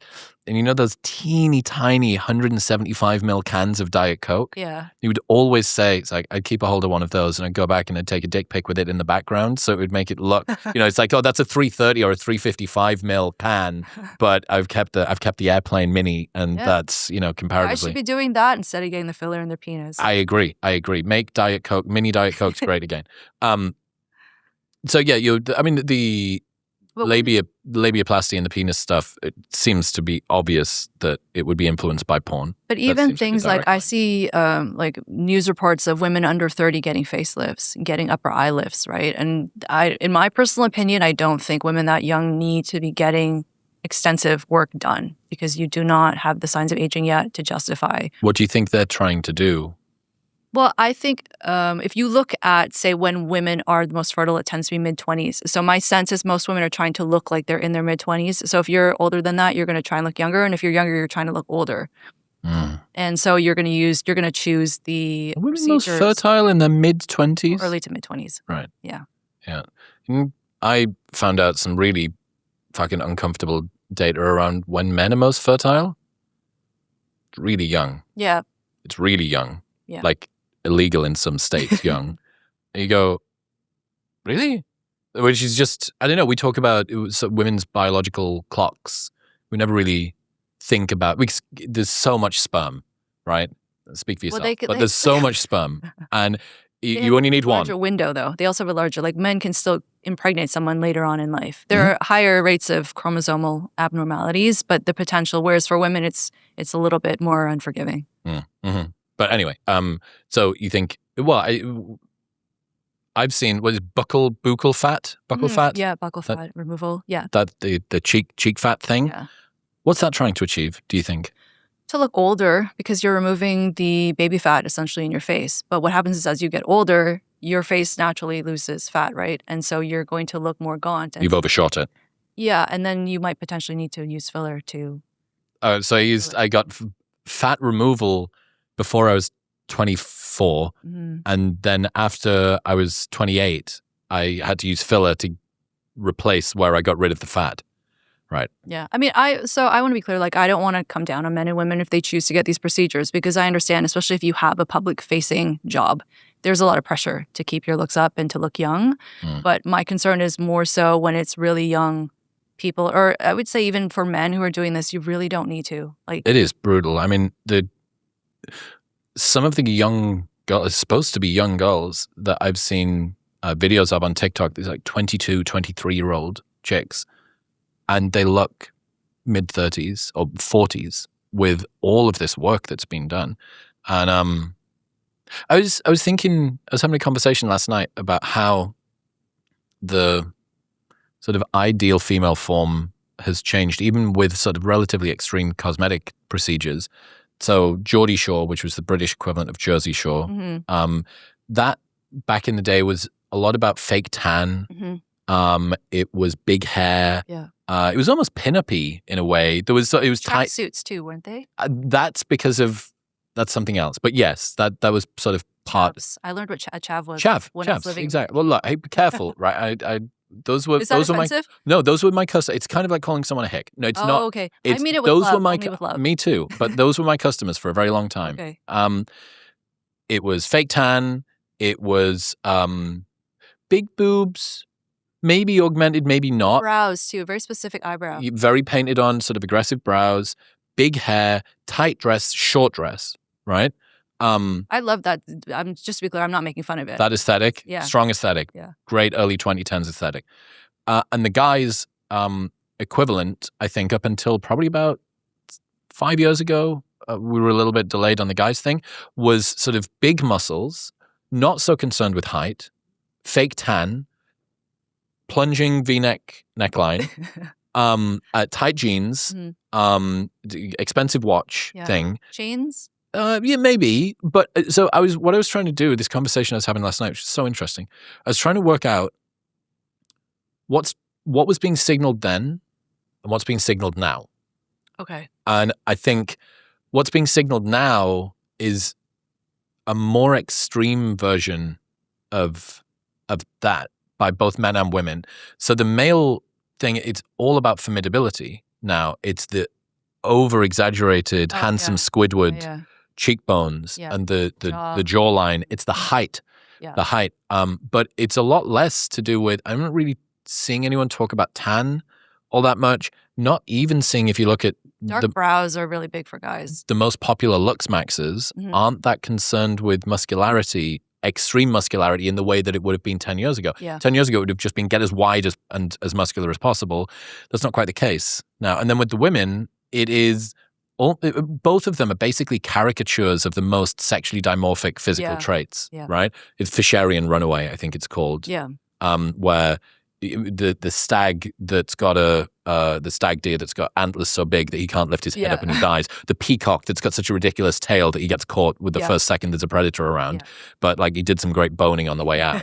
That seems to be what's happening with men and women now. It's just what the next evolution. It's more extreme limb lengthening surgery, the brows, the cheekbones, the mandible surgery, all that stuff. For women especially, I think it can also be the equivalent of showing off an expensive handbag. So instead of saying, here's my designer bag, or here's my designer titties, or that my lips or whatever, like I have a man who will pay for my surgery and make me look like this. It's a good argument for why, that I've heard about why women have long nails and long hair. It's just fucking impractical. So it is itself a status of wealth and luxury that not only can I maintain them, but I have a life that requires so little hard labor that this hair and these nails and this makeup. I mean, the female intersexual competition is just like fucking endlessly interesting. Yeah. Right? Like shoes and bags. Exclusively intersexual. Yeah. I do not know the difference between whatever you're wearing and something that was 1/10 the price and something that was 1,000 times the price. I have no idea. But women do. Women know. And if you're in a relationship, it's basically my man is so invested in me that he spent however much money on this thing. So like, don't even think about going there. Which is why I also think that women tend to go a little bit overboard in some cases with the work done as a way to signal that they have the money and the resources, or man that is paying for it. Because usually when you think of plastic surgery, men don't like plastic surgery. Typically, men, they don't like it in women because what's the data there? It masks their underlying health and fertility, right? So if a woman can turn back the clock in terms of aging, signs of aging, or appear more attractive than she naturally was, or maybe you don't mind so much, but from the conversations I've had with men tend to not really like plastic surgery. No, I agree. Natural beauty. I agree. I mean, I saw this tweet after the Grammys that fucking ripped, and it was, men love Sydney Sweeney and hate Sabrina Carpenter. Women love Sabrina Carpenter and hate Sydney Sweeney. And the explanation that I saw, I was so fascinated by it. I thought it was, and it seems to be pretty accurate. I don't know that many guys that I love Sabrina Carpenter, and I don't know that many women that love Sydney Sweeney. That's funny. I've seen this. I mean, I think they're both pretty, so I don't know. I guess I'm like one of the odd ones. You need to be more judgmental. The best explanation that I saw was that Sabrina Carpenter, her physical presentation is basically gay and female coded. And Sydney Sweeney is sort of low maintenance, natural male coded beauty. Less sort of curated in that sort of a way. And that low maintenance thing sort of seems to come across. But yeah, I think the reliable signal of fitness queue that's being sort of hidden by lots of plastic surgery is so true. And I get the sense that the lux maxing community for men is doing the same thing. I was going to ask you about that. Like, what are your views? Because when I write about this, I get a lot of young men who get upset at me and say, like, you don't understand, right? This is the time for the fucking patriarchy to step in. Mansplain away. Writing as a woman. Sit down. Let me mansplain to you. What do I think? I think I have I think this is an interesting take. My advice to guys is just work away, get rich. Honestly, get rich. Don't worry about all the taking the hormones to make your bone structure. I would say get rich, get popular. Looks are important, but you can make some pretty good changes just by becoming more diligent. What I would say about the lux maxing thing is what guys seem to be optimizing for is formidability. So they're optimizing for the sort of things that other men respect, not that women are attracted to. So other men would, if you look at most guys that have lux maxed and put them in front of women, I wonder whether women would find them more attractive. So it's intersexual competition again. Or whether men would find them more formidable. I think that more men would find them more formidable than more women would find them more attractive. Because most women are not looking for their guys to be hyper masculine like that. There's even some evidence to suggest that women prefer a slightly feminized face with a masculinized body. And not super jacked either. No, not super jacked. They want average face or sometimes actually slightly feminized face with masculinized body. Yeah. But all of the guys are just pushing toward heavier browed, a deeper jaw, stronger cheekbones. But you know the David Putz study that he did about when he brought people into the lab and got women to rate attractiveness and men to rate formidability? Remind me. So fucking good. So photos of guys shown to women and men. Women were asked to rank how attractive do you think this man is. Men were asked to rank how likely do you think it is that you could beat this other man in a fight. 1 year later, they brought the men from the photos into the lab and asked what their sexual success had been over the last year. And the female ratings of attractiveness had basically zero predictive power for their sexual success. But the male ratings of formidability were very predictive. Wow.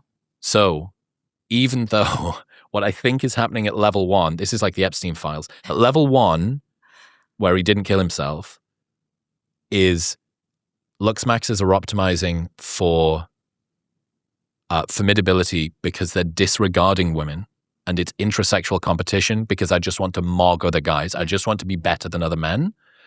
Level 2, Epstein's still alive and playing Fortnite in Israel, is actually by pursuing formidability, they may end up closing their eyes and throwing the dart at the dartboard and hitting the bullseye of women actually finding them more attractive than if they'd tried to pursue attractiveness as the main outcome. But this is working theory at the moment. Yeah, I mean, because I could see that in terms of tattoos, there have been studies to show that men, when they get tattoos, it actually is more so about scaring off their male rivals, because women don't. Some women like tattoos, but not all do. And some women actually are turned off by tattoos. So it's more, again, like you said, of scaring off and beating your rivals than directly attracting women. But I also wonder if it's that these men are projecting onto women their preferences. So men care more about looks and, youth. So I wonder if when you look at, say, marriage or marital satisfaction, whether men find their wives attractive has a greater correlation with their marital satisfaction than whether women find their husbands attractive. So I wonder if these young guys are projecting onto women, thinking that women care so much about looks when it's actually that's what they care about in their partners. So it's a failure of cross-sex mind reading using their own assessment criteria and saying, you must think the way that I think. I'll do more beautification. Well, Mac and Murphy's got this great idea where he talks about how the increases in male beautification are to try and offset this inability to get hypergamy to work. That men have realized that because they can't win socioeconomically, they might have to turn I've read about this. That's crazy, the vanity mirror around in an attempt to out-beautify their socioeconomic lack. Yeah, especially when they're young and they're just starting out in their career and they're thinking, okay, how do I attract women? I don't have the money yet, don't have the resources. Well, I can just get really hot. There's worse theories. There are worse theories. What about the effects of sexlessness in marriage? Ooh, I can tell you, when I was in research, I would interview some men who had not had sex in like decades, which is wild. In a marriage? Yeah, in a marriage. Married men who'd not had sex in decades. Yeah, I mean, at that point, there's a lot of cheating. Not that that's justified, but I think it can be very damaging to a relationship, even if you're not married, to be sexless, because that's a way to bond with your partner. Especially for men, they tend to use sex as a way to have intimacy, like emotional closeness with One their of the few partner. places that they can. Yeah, yeah. So I feel for people out there. Marriage. I'm assuming marriage is very difficult as is, and I'm not sure what would be useful for your audience, like how to overcome that. Put your phones away, number one. It's crazy some of the stats I was reading in terms of people using social media during sex, right after Fuck sex. off. Yeah, that same study. During. I can't remember the stat How? off the top of my head. It's in Sextinction that I cited it. But I don't know. I was trying to figure that out myself. I'm thinking, how do you excuse yourself to go post something and then come back? You can't be posting. It can't be posting. There's no way that you can do that. I could see scrolling at Or if best. you go to the bathroom, maybe. During sex. Or even right after, that was pretty bad. It's the during that gets me. Maybe it was my friend strapping their Instagram to the forehead. Maybe it's just that. I don't know. Yeah, I found this. Oh, but that's sorry. I was going to say there's another study that showed the more that people are on their phones and ignoring their partners, they have less sex, which makes sense. Is that called fubbing? Flubbing. Yeah. Flubbing. They need to rename that. It's a stupid name. Yeah, Arthur Brooks and Matthew Hussey taught me some interesting stuff around this about sort of revitalizing, and James Sexton as well taught me some interesting stuff, but Arthur's was more neuroscientifically backed. That one of the problems you have in long-term marriages is that safety turns into consistency, turns into comfort, turns into laziness. And that we just go through the same dance. We do it on a Tuesday and it happens in this way. And there's no distance. There's no intrigue. Where'd you go today? Are you wearing something new? This is a little bit different. There's no push and pull, right? And a lot of the chemistry and the reason that I think people so enlivened and excited at the start of a relationship is there's so much to discover about someone. When you feel like there's nothing left to discover, sort of where am I injecting my fantasy into, literally? And bringing that back online, Arthur had a pretty interesting sort of few-step process, which was to basically flirt. It's like to flirt with your partner throughout the day and to treat them as if they're an object of desire, especially if you're male to female. This is something that Esther Perel I got wrong. I should have pushed back against when she came on the show. And she said something to the effect of, what woman has been aroused because she's seen her partner aroused? I'm like, I understand what you mean at sort of the first level, but almost every definition of female arousal includes my partner desires me. Like being desired by their partner. Yeah. So what better, that's the most non-fungible, like difficult to fake signal that I desire you is me being aroused. So you go, okay, I think that you probably can do the unmarried fucking 38-year-old guy telling people who are married how to re-enliven their sex life. I think that there is good legs to like make flirting great again. That's my argument. Or I was going to say, if your lady is down for it, to try on a wig. Try on a wig? Me? No. Well, I mean, you can if you want to. To be someone different? For role play? Yeah. If she is willing to put on a wig, because then she's willing to put on a wig. Completely change the way she looks. If you're looking for sexual novelty. But then do something nice for her. Get her flowers, obviously. And then get her a wig. If she wants to wear one, yeah. That's interesting. I remember reading Roy Baumeister is doing a fucking awesome series on sexual novelty at the moment. Okay. On his Substack. It is a travesty. Everyone needs to go and read Roy Baumeister's Substack because it's got 3 likes and they're all me and my friends. And he's the GOAT, right? He's the guy that did the original Marshmallow Test. And he's writing about sexual novelty at the moment. And he finds this story of a client that was working with a therapist And she was saying that, I think this was quite a while ago. And she was saying that her husband was struggling to be excited in the bedroom. And this was a long time before porn. And after a while, weeks and months of this lady coming in, and this was a repeating challenge that was being had. Maybe he's just a bit old, or maybe he's whatever. And the therapist asked, "Have you what is it that you're doing to him?" And the client explained, and it wasn't particularly intimate. Said, "Have you considered using your hand?" She said, "Like my hand on him? No." And she said, "Okay, why don't you just try and do that?" And sure enough, went back, and this had, the most amazing effect, because sexual novelty had been so constrained to one thing for fucking 5 decades that simply the act, like second base, was enough to blow this guy's mind, this dude in his 60s or 70s, because that was something that he'd never got to experience. I just thought that was so interesting to, whether it's the Coolidge effect or some sort of equivalent, like refractory, what novelty looks like. But this series from Baumeister is fucking sick. He basically makes the argument that in a relationship, if this is the one, you should titrate the sort of sexual access and sexual novelty as slowly as possible. And it's going to suck. I mean, it suck for the women as well. Actually, it won't suck for a long time. But I really think that there's something to it. I really think that I think he's fucking nailed it. And all he's doing is respecting the neurobiology, especially of men. He's going to do a separate treatment on women. He's only done it on men so far. But basically, if you're like, this is the chick for me, okay, move as slowly as possible through the different stages of doing things, because there is only so much sexual novelty that you can have. And once you've gone to the end or close to the end, it doesn't feel as exciting to sort of skip back. Like if you know how the story ends, you know how the book, the series finishes, reading the middle bit is just less enlivening. Yeah, sure, I'll give it another read, but it's nowhere near as... So he's, turn one page a week type thing and, stretch this book out over a decade or so. I thought it was really interesting. Yeah, I mean, I think that speaks to also why casual sex is not a good thing. I think it's better for both sexes to be less promiscuous, but definitely if you have sex on the first date, a man's going to put you in the short-term bucket.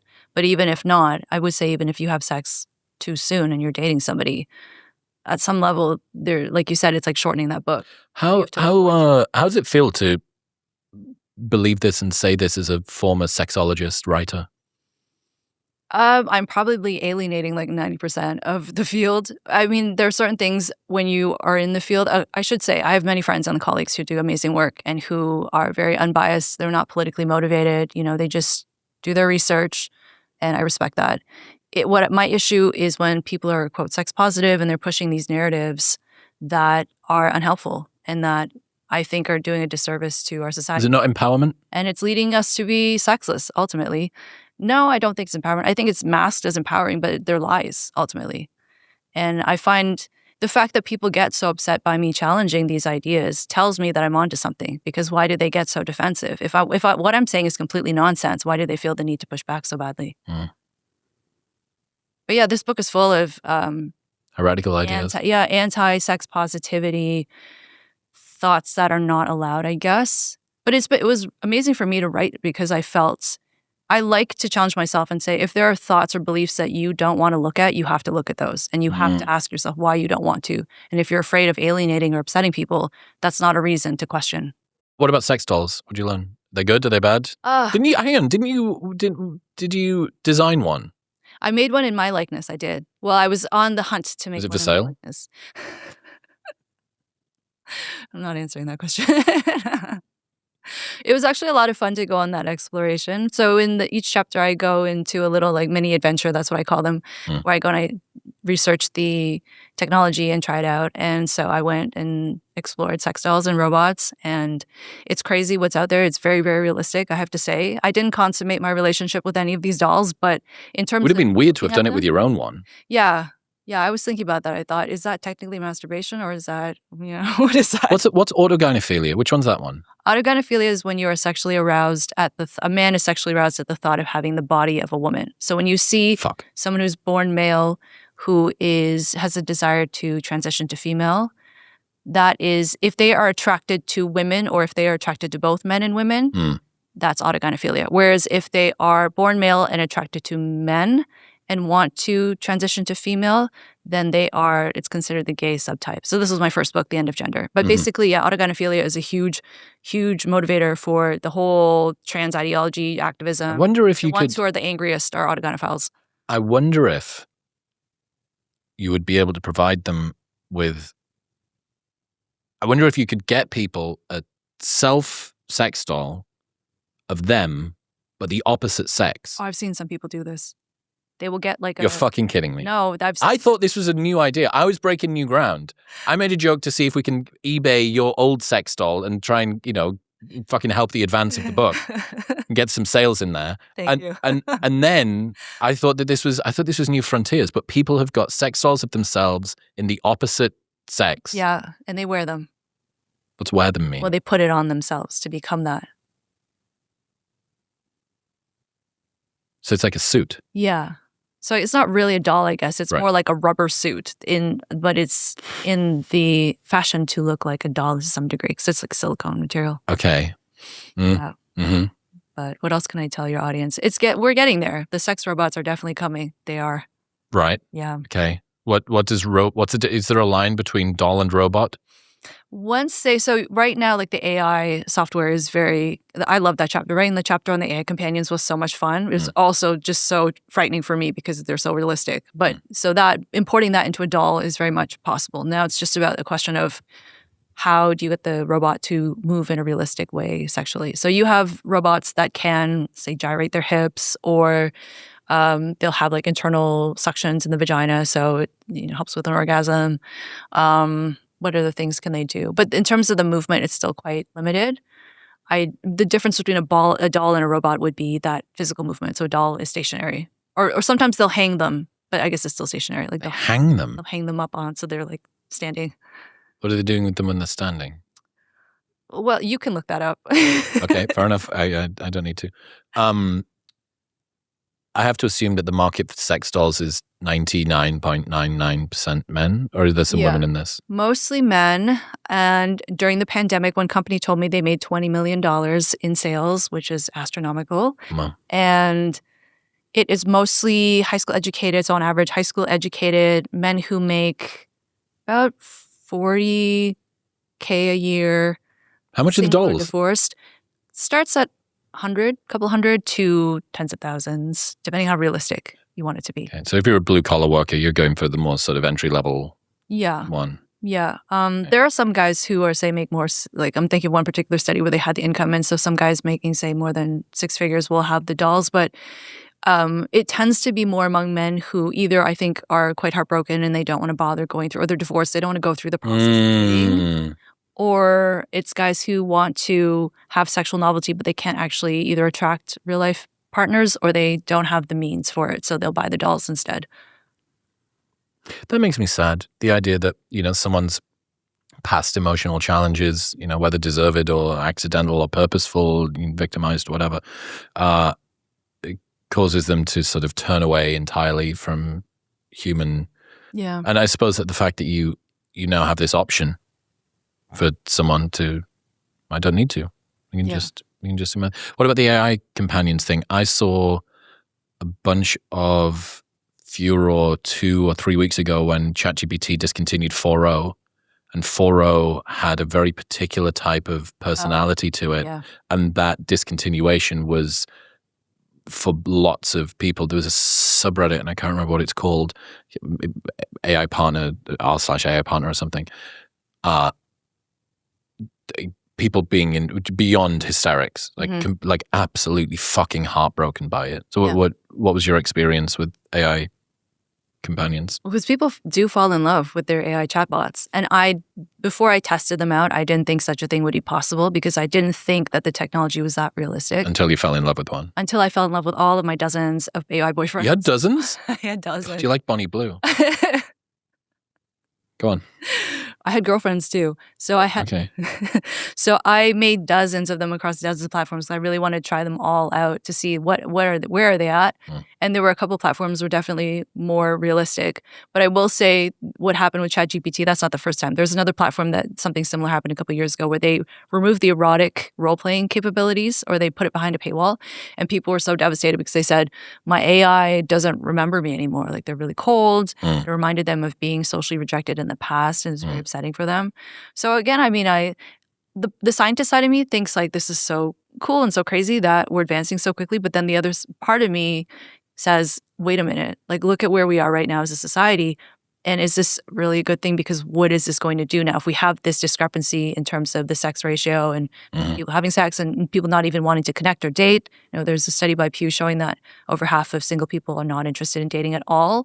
So now we have not in short term, not in casual or long term mating. Yeah. It's wild. I remember seeing that study. It's going to be so easy just to go down the route of one of these alternatives. And they are so realistic. Like, you really cannot tell that it is an AI. If I had not programmed it and myself had said, this is your name, this is what you look like, this is your personality. It's only over text, though, right? Is it voice? You could do voice too. So kind of like when you speak to ChatGPT. Yeah, I thought like it sounded like a real person I was talking to. And does it push into erotica as well? Yeah.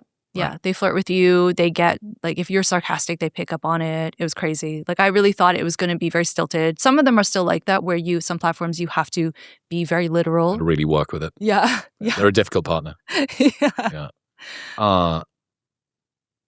Okay, so what is the biggest story about sort of human needs and relating beyond bits, just not going into bits at the same rate anymore? Like, people aren't doing the thing, but what does that tell us about the ways that humans are connecting? What's the deeper lesson? That we're not connecting. That's what I think. There are a lot of stand-ins for connection, like something as simple as having a conversation in person versus over a screen. There's a difference there. There's a difference biologically in terms of like how we respond to that.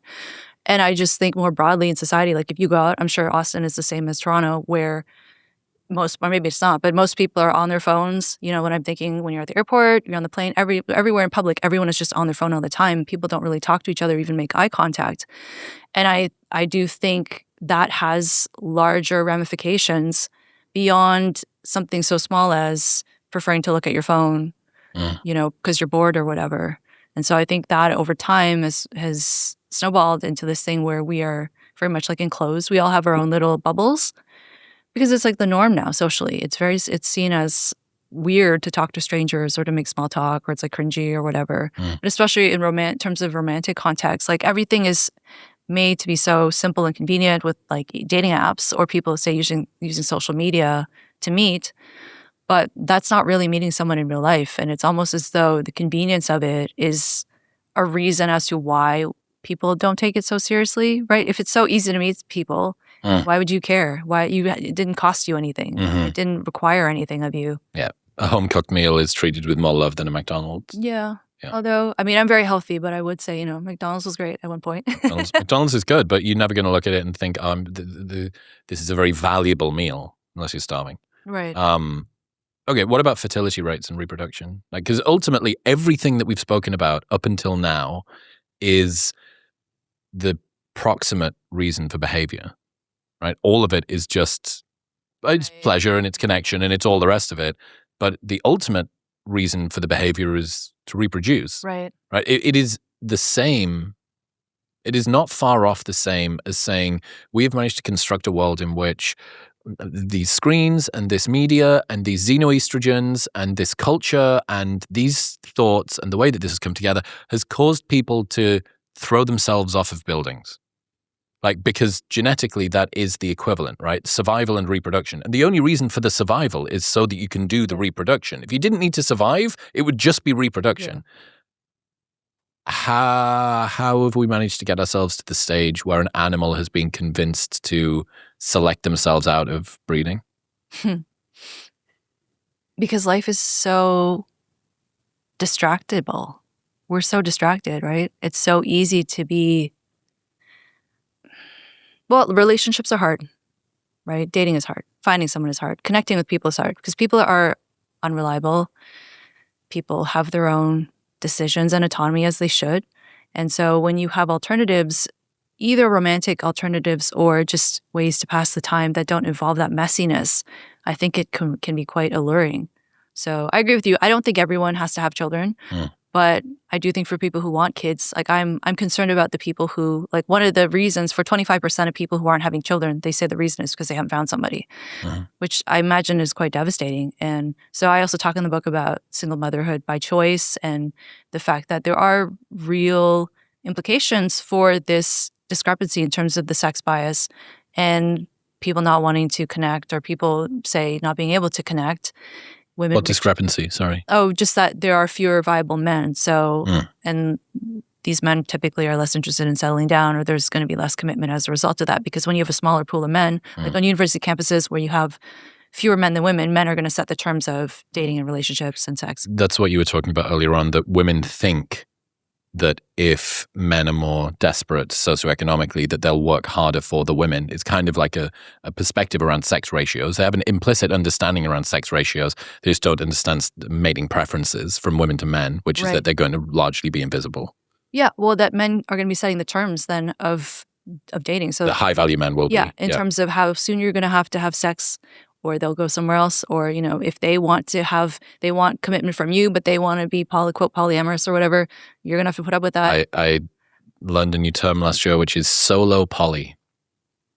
Oh, yeah. Remind me what that is. I've heard of this. It's a guy typically, or it's a person who is just sleeping around.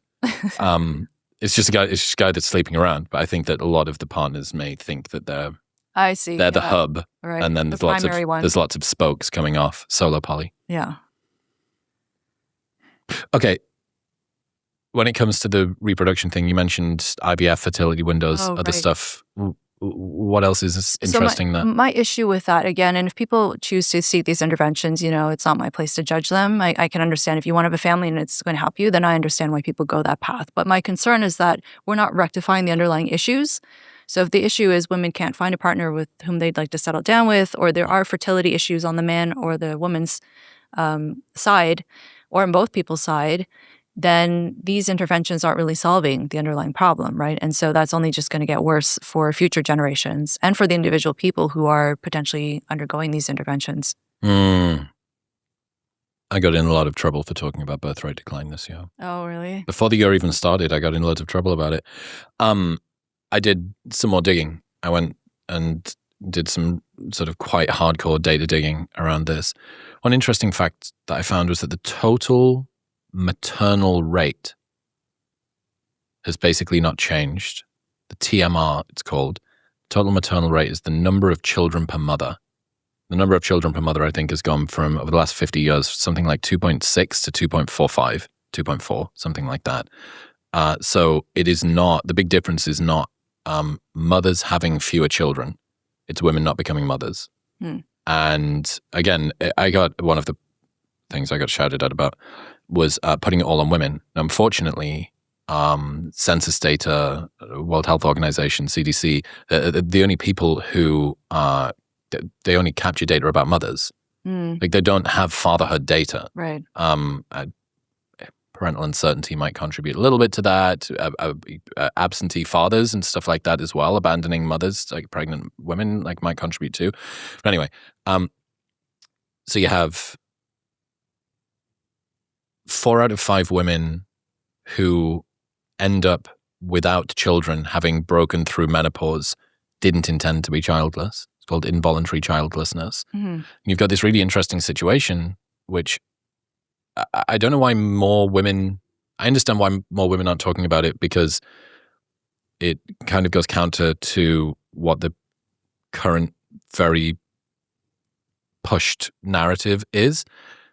But that's 80%, 4 out of 5 women who end up without kids, who didn't intend to end up without kids. Around about 10% of women can't physiologically. Right. Awful pain, grief. Around about 10% of women don't want to, voluntary childlessness. And then 4 out of 5 women have support groups with other women to grieve over families that they never had. Like, who the fuck's campaigning for them? That feels like a group that's really important. Really, really important. And ever growing. Yeah. But you have this weird dynamic at the moment, which is any woman who is still fertile can endorse the view that women don't need to have kids without having to embody it. Because until they can no longer have it, they always have the option to still do it. Right. And I wonder, I really hope that this isn't the case, but I get the sense that I'm right, but early on this, that we are going to see a huge fucking crisis of middle-aged femininity within the next 15 years, when a lot of Gen Z and millennial women age out of their ability to have kids and focused on one area of life that they maybe really enjoyed and took a lot of value from, and you know, good for you. You've got you don't need to be beholden to anybody, and that's awesome. But to sort of turn around and go, fuck, I wish I'd done something different. And I really hope that that's not the case. I don't take any glee in women who don't want to have kids having them, and women that want to have kids not being able to. Mm-hmm. But I think we're going to see. We think that the fucking crisis of masculinity is bad at the moment among young men. I think that the one around women is going to be way worse. Yeah, I think being able to talk about, especially women's work-life balance and how women structure their lives, is important to be able to talk about it honestly, because, like you said, I think there's a real push for young women to focus on career. And I'm all for women being ambitious and making their own money and being successful. I think that's fantastic. But I think there is this false idea that motherhood is somehow a burden or that it's unimportant. I think both sides of the political aisle make some good points and also make some fallacies. In that, I think, say, progressives will say motherhood is terrible. You know, it's what's the term that they use? Domestic prostitute. No, that's an interesting way of putting it. It's something about, what is it? The cost of basically that, you know, like you're going to be destitute because as a woman, you have to be no more financial independence. You're reliant on your partner. It's so expensive. And, you know, if you do focus on raising a family, then you don't make money, and then you put yourself in potentially abusive situations. Like, you know, like there's all that, which, can happen. No one wants to be a financial prisoner. This is what no one talks about the low divorce rate in the past, that how much of the low divorce rate was because the women had nowhere else to go. Yeah. Yeah. So I understand that side of it. But at the same time, you know, if a woman decides to have children, she is going to be the primary caretaker. Like, the way that progressives frame it is that the man can just step in and do half of the chores and whatever. No, the baby's going to prefer mom. The baby wants mom. Mom's body. Baby wants mom. Yeah. And then the other side is, you know, not all conservatives, but there's a sentiment among conservatives to tell young women, don't worry about your education and career, just get married young, have tons of children, and worry about your career later. But that's difficult. If you have no work experience, how are you going to get a job in your field, especially nowadays, if you have no work experience, right? Well, especially given how difficult it is to support a family on a single person income. Yeah, that too. So look, I think that everybody that wants to have kids should be able to afford to have kids. And the fact that people can't afford to have kids, or more accurately, I think, feel like they can't afford to have kids, given that the poorest countries are the ones that have got the highest birth rates. Yeah. I think that's awful. I think it's awful that people can't afford to have kids or feel like they can't afford to have kids. But I don't think that that's the issue. I think if you were to ask any couple, or almost any couple, especially married couple, what's the reason that you haven't yet had kids? It's not going to be that they're too expensive. The issue, and most of the commentariat that's throwing their opinions into the, like me, that's throwing their opinions into the fucking mess with this, are single people saying it's too expensive to have kids. You're not in a relationship. This is like you telling me how much you'd beat some guy up that stood in the ring while you're in the stands. Yeah. Like, you're not in the situation where you can talk about having kids. It's not what you're facing. So I wonder how much of this, and this may be from the guy's side too, I wonder how much of this is kids are too expensive to have is a much easier explanation than I can't find a partner to have them with. I definitely think financial reasons could be part of it. But I do think when you're speaking of women who are getting to an age where my sense is some women may not be aware that their biological window is definitive. Like, how tight is it? Well, women's fertility drops down by half by 35.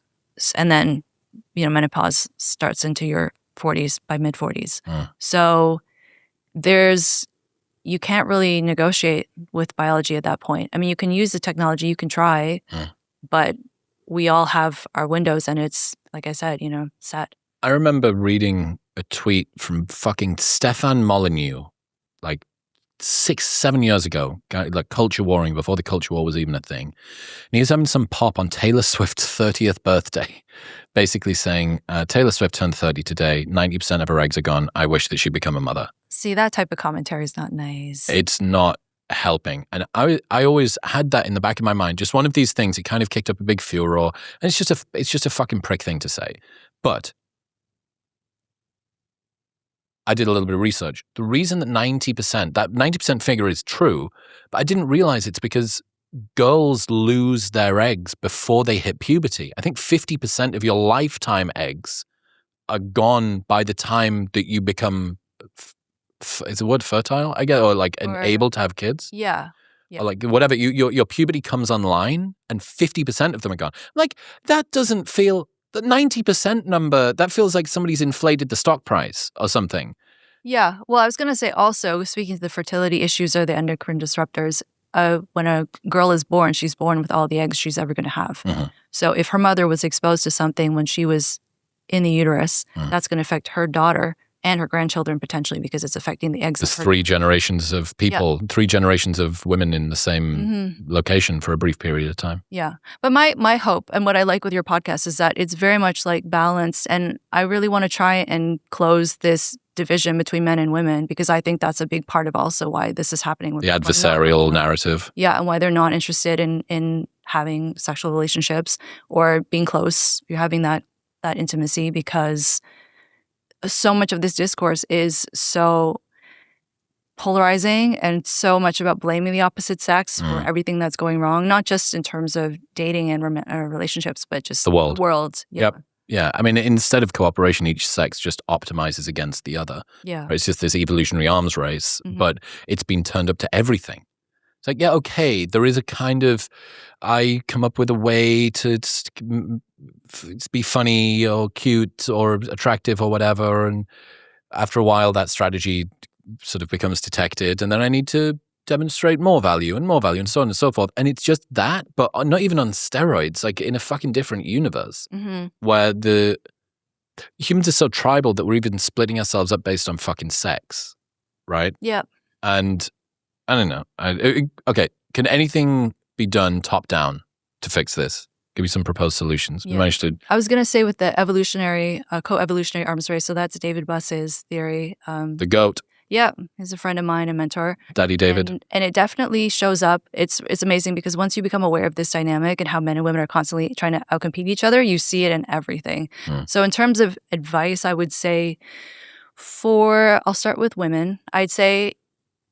I definitely think people should meet in real life as opposed to on apps or through social media or online or whatever. So I do think men should be the ones to approach women. So women have to make it so obvious if they're into someone. And things you can do, I have suggestions in Sextinction, but one big one is to smile very obviously. And if you're like me and you have resting bee face, to practice smiling in the mirror until it's not uncomfortable and not awkward, which can take some time. But I guarantee you, like if you see a man you find attractive and you smile at him, he will come and talk to you. Hopefully, cultivate receptivity. Yeah, exactly. Because men are biologically wired to pick up on these cues. And there's a part of the brain called the medial orbital frontal cortex that lights up when someone sees an attractive face. And it lights up even more strongly when that face is smiling. So I thought that was really fascinating because... Your resting bitch face is resting ugly face to a degree. Or it's like resting F off face. Yeah. And also things like touching your hair, touch your face, your neck, adjust your clothing, things like that. Men are, again, going to pick up on this and see this as a sign that you're interested. Okay. And so that will help to remedy, I think, some of the backlash or the difficulty after Me Too. And then for guys... Oh, and the other thing I would say to women is, so basically your options are to compete for the high status guys, right? To date someone whom you may consider, if you are, say, a very educated, successful, financially successful woman, you may feel like you're dating a guy who's less successful than you, but that's totally fine, right? My issue is when society's telling women this is a great solution, like just have a house husband. You don't need to go for these guys. You can make your own money and you can be the provider in in the household. And no, high Don't rates of suggest it divorce, goes as badly. you said. Yeah, high rates of domestic violence, higher rates of male cheating when that happens. So, not to say that happens for everybody, but I think just to also have a bit of compassion for men who are struggling, because my sense is women, we are doing very well, right? And I don't think it takes anything away from women's success or women's ability to succeed by having some compassion for men who are struggling. And then I would say to guys, it's probably a combination in terms of why young men are not doing as well. I think the mental health aspects, eat healthy food, that goes for women too. But there have been studies that have shown if you cut out ultra-processed food, depression will remit on its own. There was one study I remember reading, it was crazy. Within 12 weeks, a third of the sample that had depression had it go into remission That is crazy. on its own. Wow. Yeah. So if you're struggling like with your mental health, or I guess I should talk to the camera when I say this, but if you're struggling with your mental health, eat healthy food, go to the gym. I'm sure Chris's audience knows, work out, get sunshine. And I would also say if you can go without porn for 30 days, try and see if that helps you. You might be surprised at your I motivation. did not expect that you're going to be a proponent for NoFap.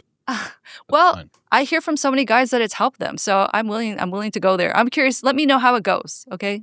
As a woman, tell me how it goes. Every single day, report in on how your NoFap is going with an I want update. detailed notes. I want an Excel spreadsheet. Yeah. I'm sure that will appreciate. That'll go well. Deborah, you're great. I Thank really you. appreciate you. Where should people go to check out everything you're doing? So you can get, should I talk to the camera or should I tell No, you? talk to me. Okay. You should get Sextinction, The Decline of Sex and the Future of Intimacy. You can get it on Simon & Schuster's website. You can get it everywhere you get books. You can get it at drdebrasow.com. And the audiobook is read by me, and you can get it for free on Audible. Sounds awesome. I think you're doing the goddess's work. Really, really cool. Really, really awesome stuff. I appreciate you. Thank you. Thank you very much for tuning in. Congratulations for making it to the end of an entire episode. Another one that I think you'll enjoy is right here.